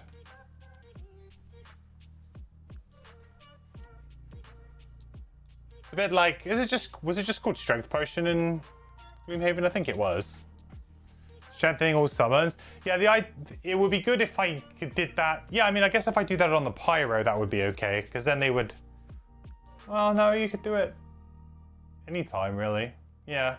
Because it's until the end of your next turn, right? So I guess you kind of... Yeah, only you will really get the benefit of that. The end of your next turn thing. All right. Well, that's the only thing I want to do in downtime. So the next thing we have to do is upgrade. I think we will probably upgrade the temple because it just sort of makes sense. I mean, if it's going to give us a bunch of stuff, what do we need? We need 3, 6, 3, 6, 3. 3, 6, 3.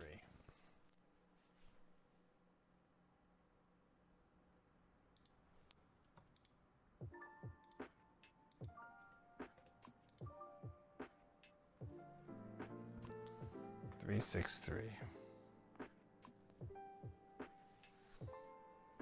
So we need 4 metal from somewhere.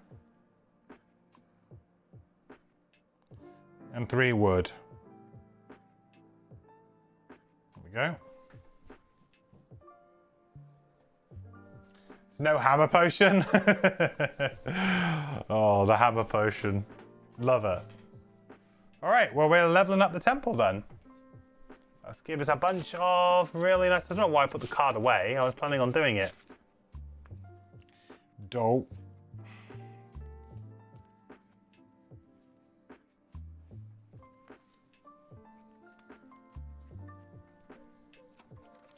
And I've got to find the sticker.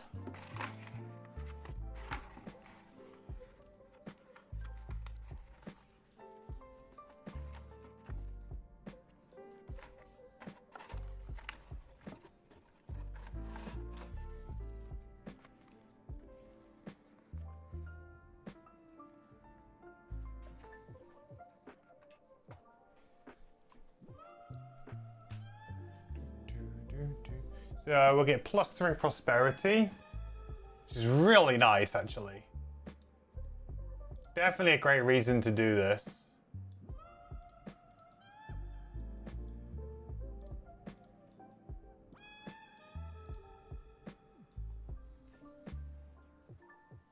We're still A fair distance away from Prosperity 6, though.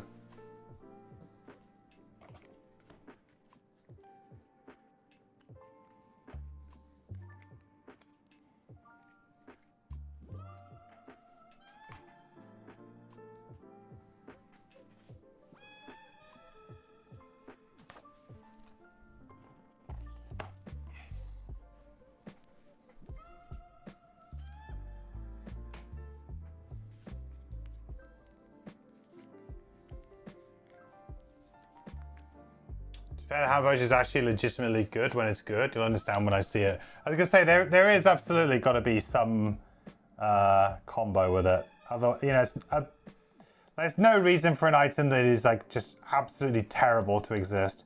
It's either like a part of a recipe or something for some amazing item, or there's a character that combos off incredibly with it. Gotta be, right? Right, barracks needs to come up as well.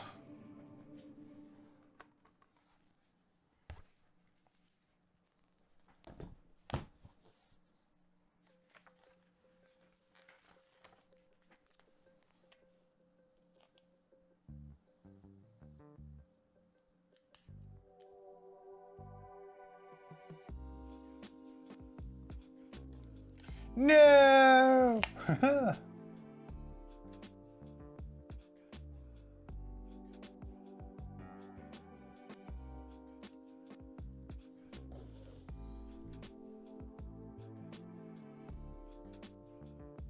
Oh, this one doesn't look like it covers the old sticker completely.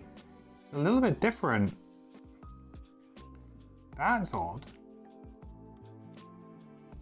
Like in the past, they've all kind of... Oh no, it does. I'm just being silly. It does completely cover it. I just didn't go high enough up on the sticker. There we go. That's better. Whoa, barracks looks great now. That's what a max level barracks looks like.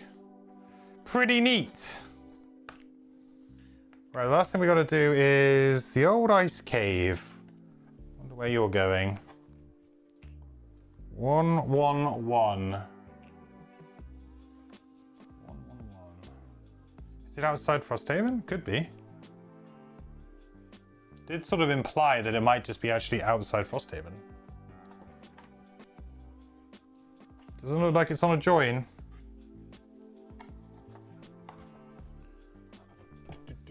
Ooh.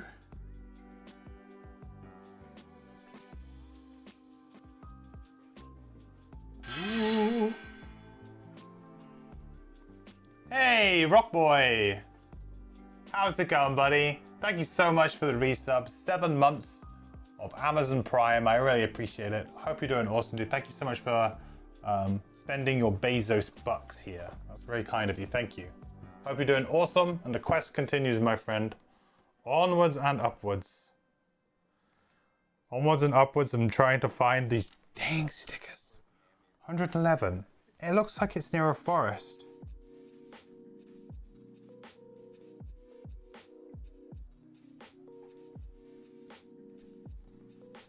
Ooh.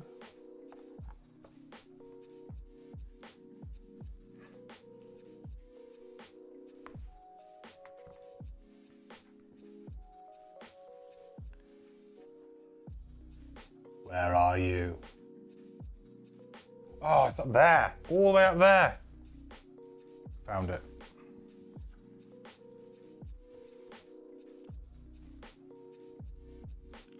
Bam.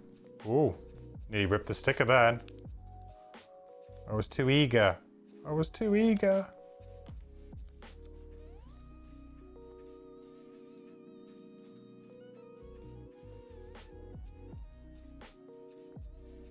Cool. Nice. Ice cave.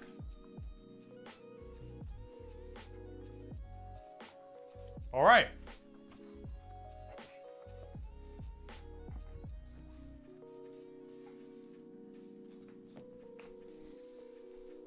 I can go back in there. Just need to update the last bit on here, on the scenario tracker. Living Glacier done. 111 revealed.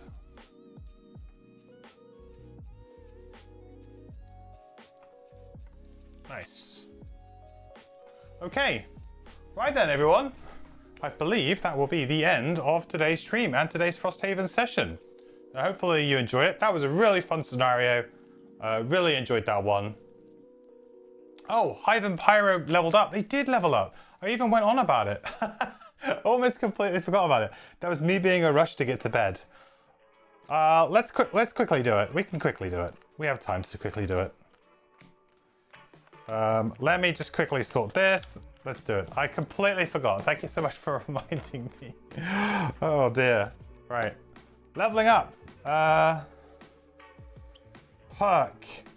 Let's do that first. That's a nice easy thing to do. Ignore scenario effects. Bit boring. Whenever you short rest, you may consume fire to perform wound, target one enemy occupying or adjacent to hazardous terrain. That's pretty fun, actually. Whenever you long rest, you may destroy one adjacent obstacle to gain ward. That seems quite good. Replace 1 +0 with 1 +1 wound card. Replace 1 -1 card with 1 +0, create 1 hazardous terrain. If you just... Oh, that's fantastic. Definitely just want that. That's great. Probably should have got that first, but definitely want to get 2 points in that. Hopefully with one more tick soon. Are we in the right number of ticks? Yeah, I think we are, sadly.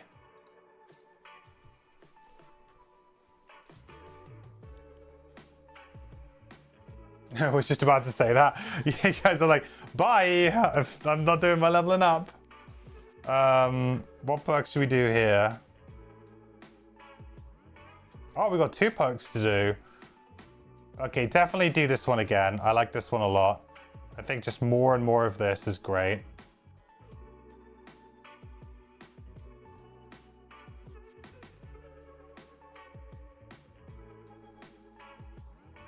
Replace 1 -1 attack with 1 +1 attack ability transfer.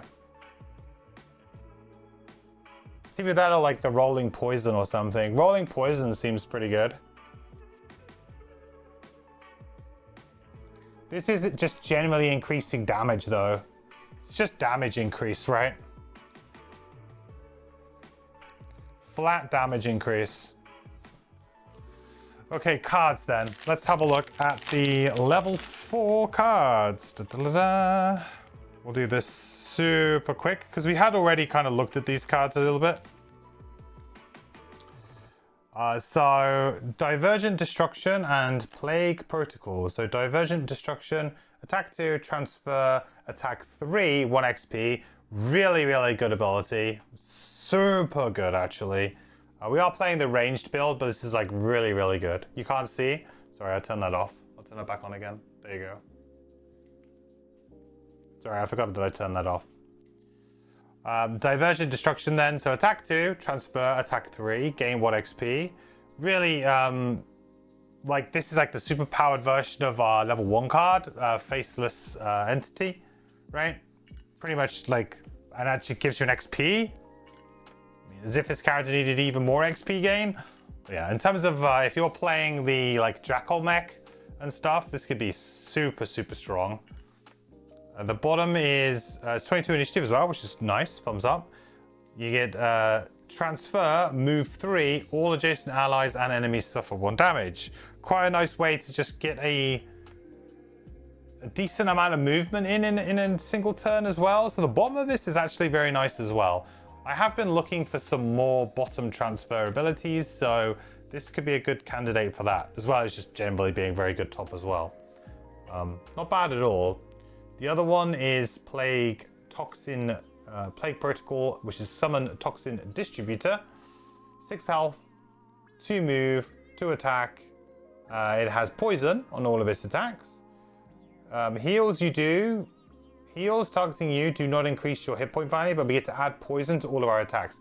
Now this seems like a really good one to bundle in with our ranged, actually. As well as being not too bad. Like, this could be the kind of thing that would replace maybe the, like the arc, I would say. For certain scenarios, like, oh, we just get to add poison to all of our attacks. We have a couple of multi-targets already. So, seems like this will be quite good.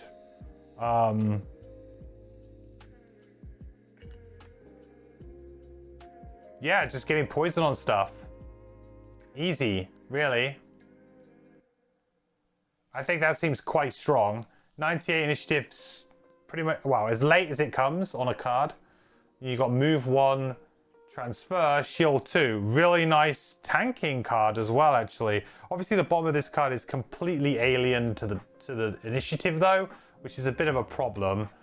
Because you'd be like, right, well, I can't play this bottom unless I actually pair it with a really good low-value top. Which you can do. You've got plenty of good low-value top actions. It's like, it's not too bad, but it just like makes it a little bit harder to enable when you have this kind of situation. I mean, between the two, I mean, Divergent Destruction, in my opinion, is probably the better of the two cards, face value, but potentially Plague Protocol could be a very nice one for us to drop early.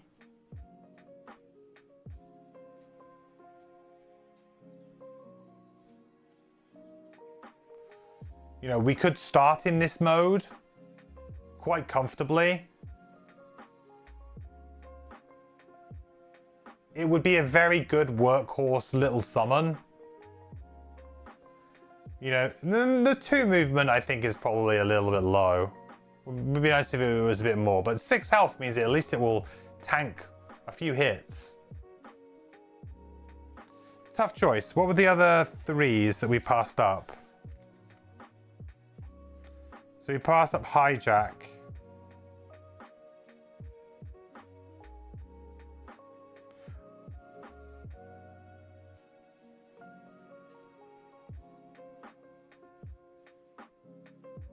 Hijack's not bad. You could go back and take Hijack instead. Because that's transfer, then grant the summon placed by the transfer ability 1 attack, which is kind of quite cute, really.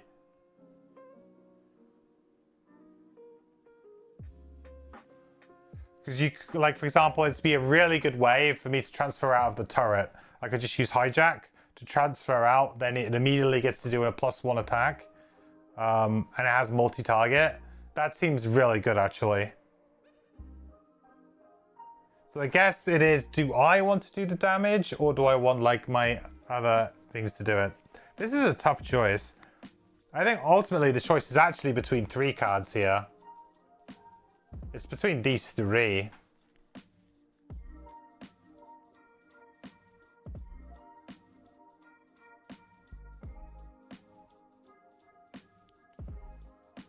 Divergent Destruction is the safe pick. It's super safe.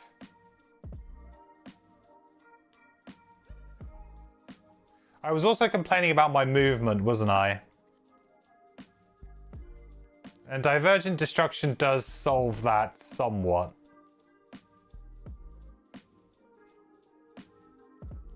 But I'm just thinking with Hijack, we could go start with Turret. Sorry, not with Turret, with the Machine Bolter. Start with the Bolter.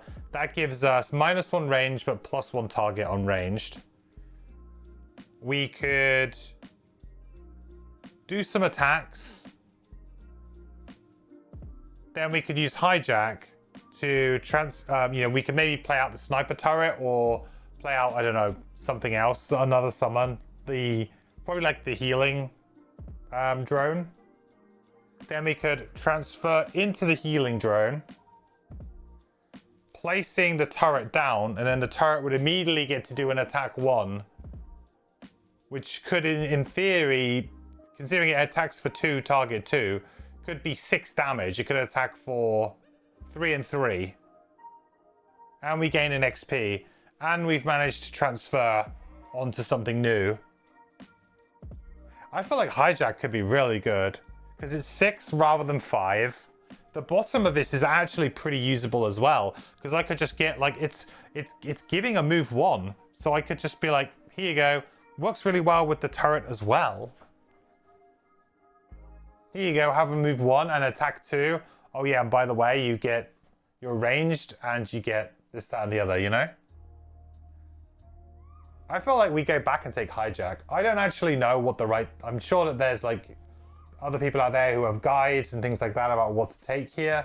My gut feeling here is to actually probably take hijack because I think it works really well with the summons that we've already taken. Whereas I feel like Divergent Destruction works with the melee, the top works really well with the melee, the bottom works well with all of them, to be fair. You know, there's no massive difference there. Plague Protocol works really nicely. The top works really nicely with some of our abilities, but a lot of the time it's just going to be adding poison when really we can multi-target anyway. And there's going to be certain situations where a move 1, shield 2 could be very useful, but I don't really know what I'm going to do with I don't really know what I would pair it with a top. Like what? Long range missile or whatever? Doesn't make any sense. Yeah, I'm going to take hijack. I'm going back and I'm taking hijack, and I have no clue if that is like what a lot of people do or not. I have no clue, but that is my feeling. That level 4 to me feels like that would be a better pick.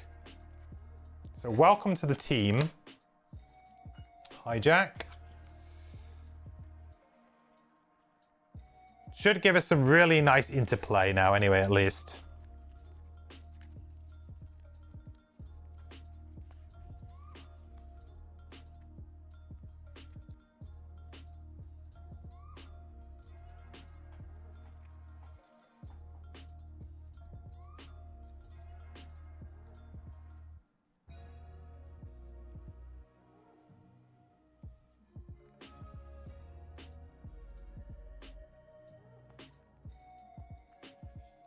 Yeah.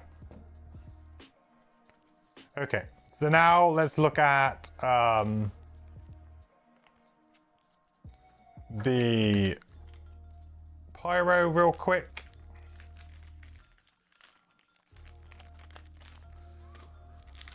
What are we getting for the pyro?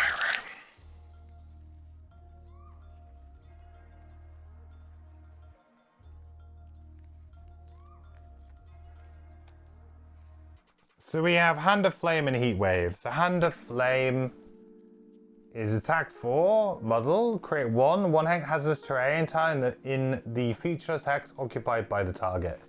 Super simple. It's the melee version of Firebomb, you know, in some ways. 1 XP as well. Could be a good way to us to speed up our XP gain per scenario a little bit. I do feel like we're on the low end when we could be higher.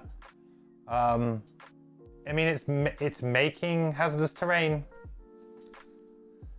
The bottom is attack 2, wound on the bomb. Also just really nice. Has a lot of nice usability.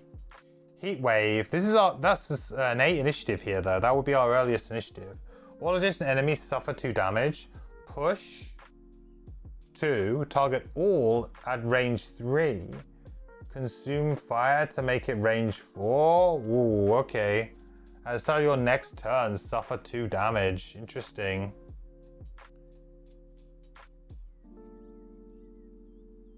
And then the bottom is move 2. Consume fire to create 1 hex obstacle in an adjacent empty hex. And then make...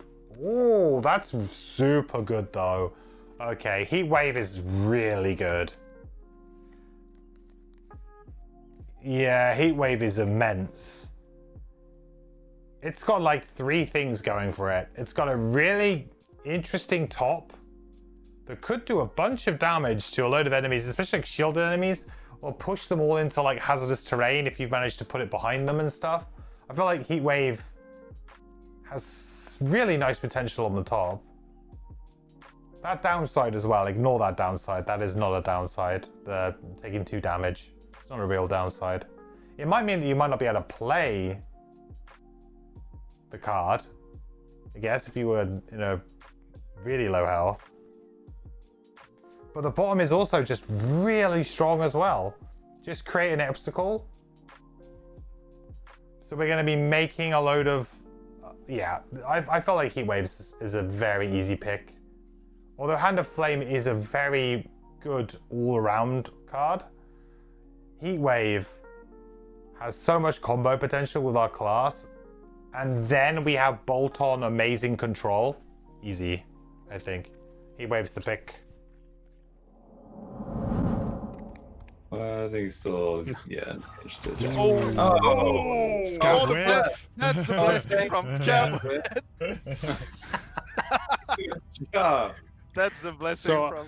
Isaac, at this point, can we get your approval to add an additional attack modifier deck for allies in the digital version?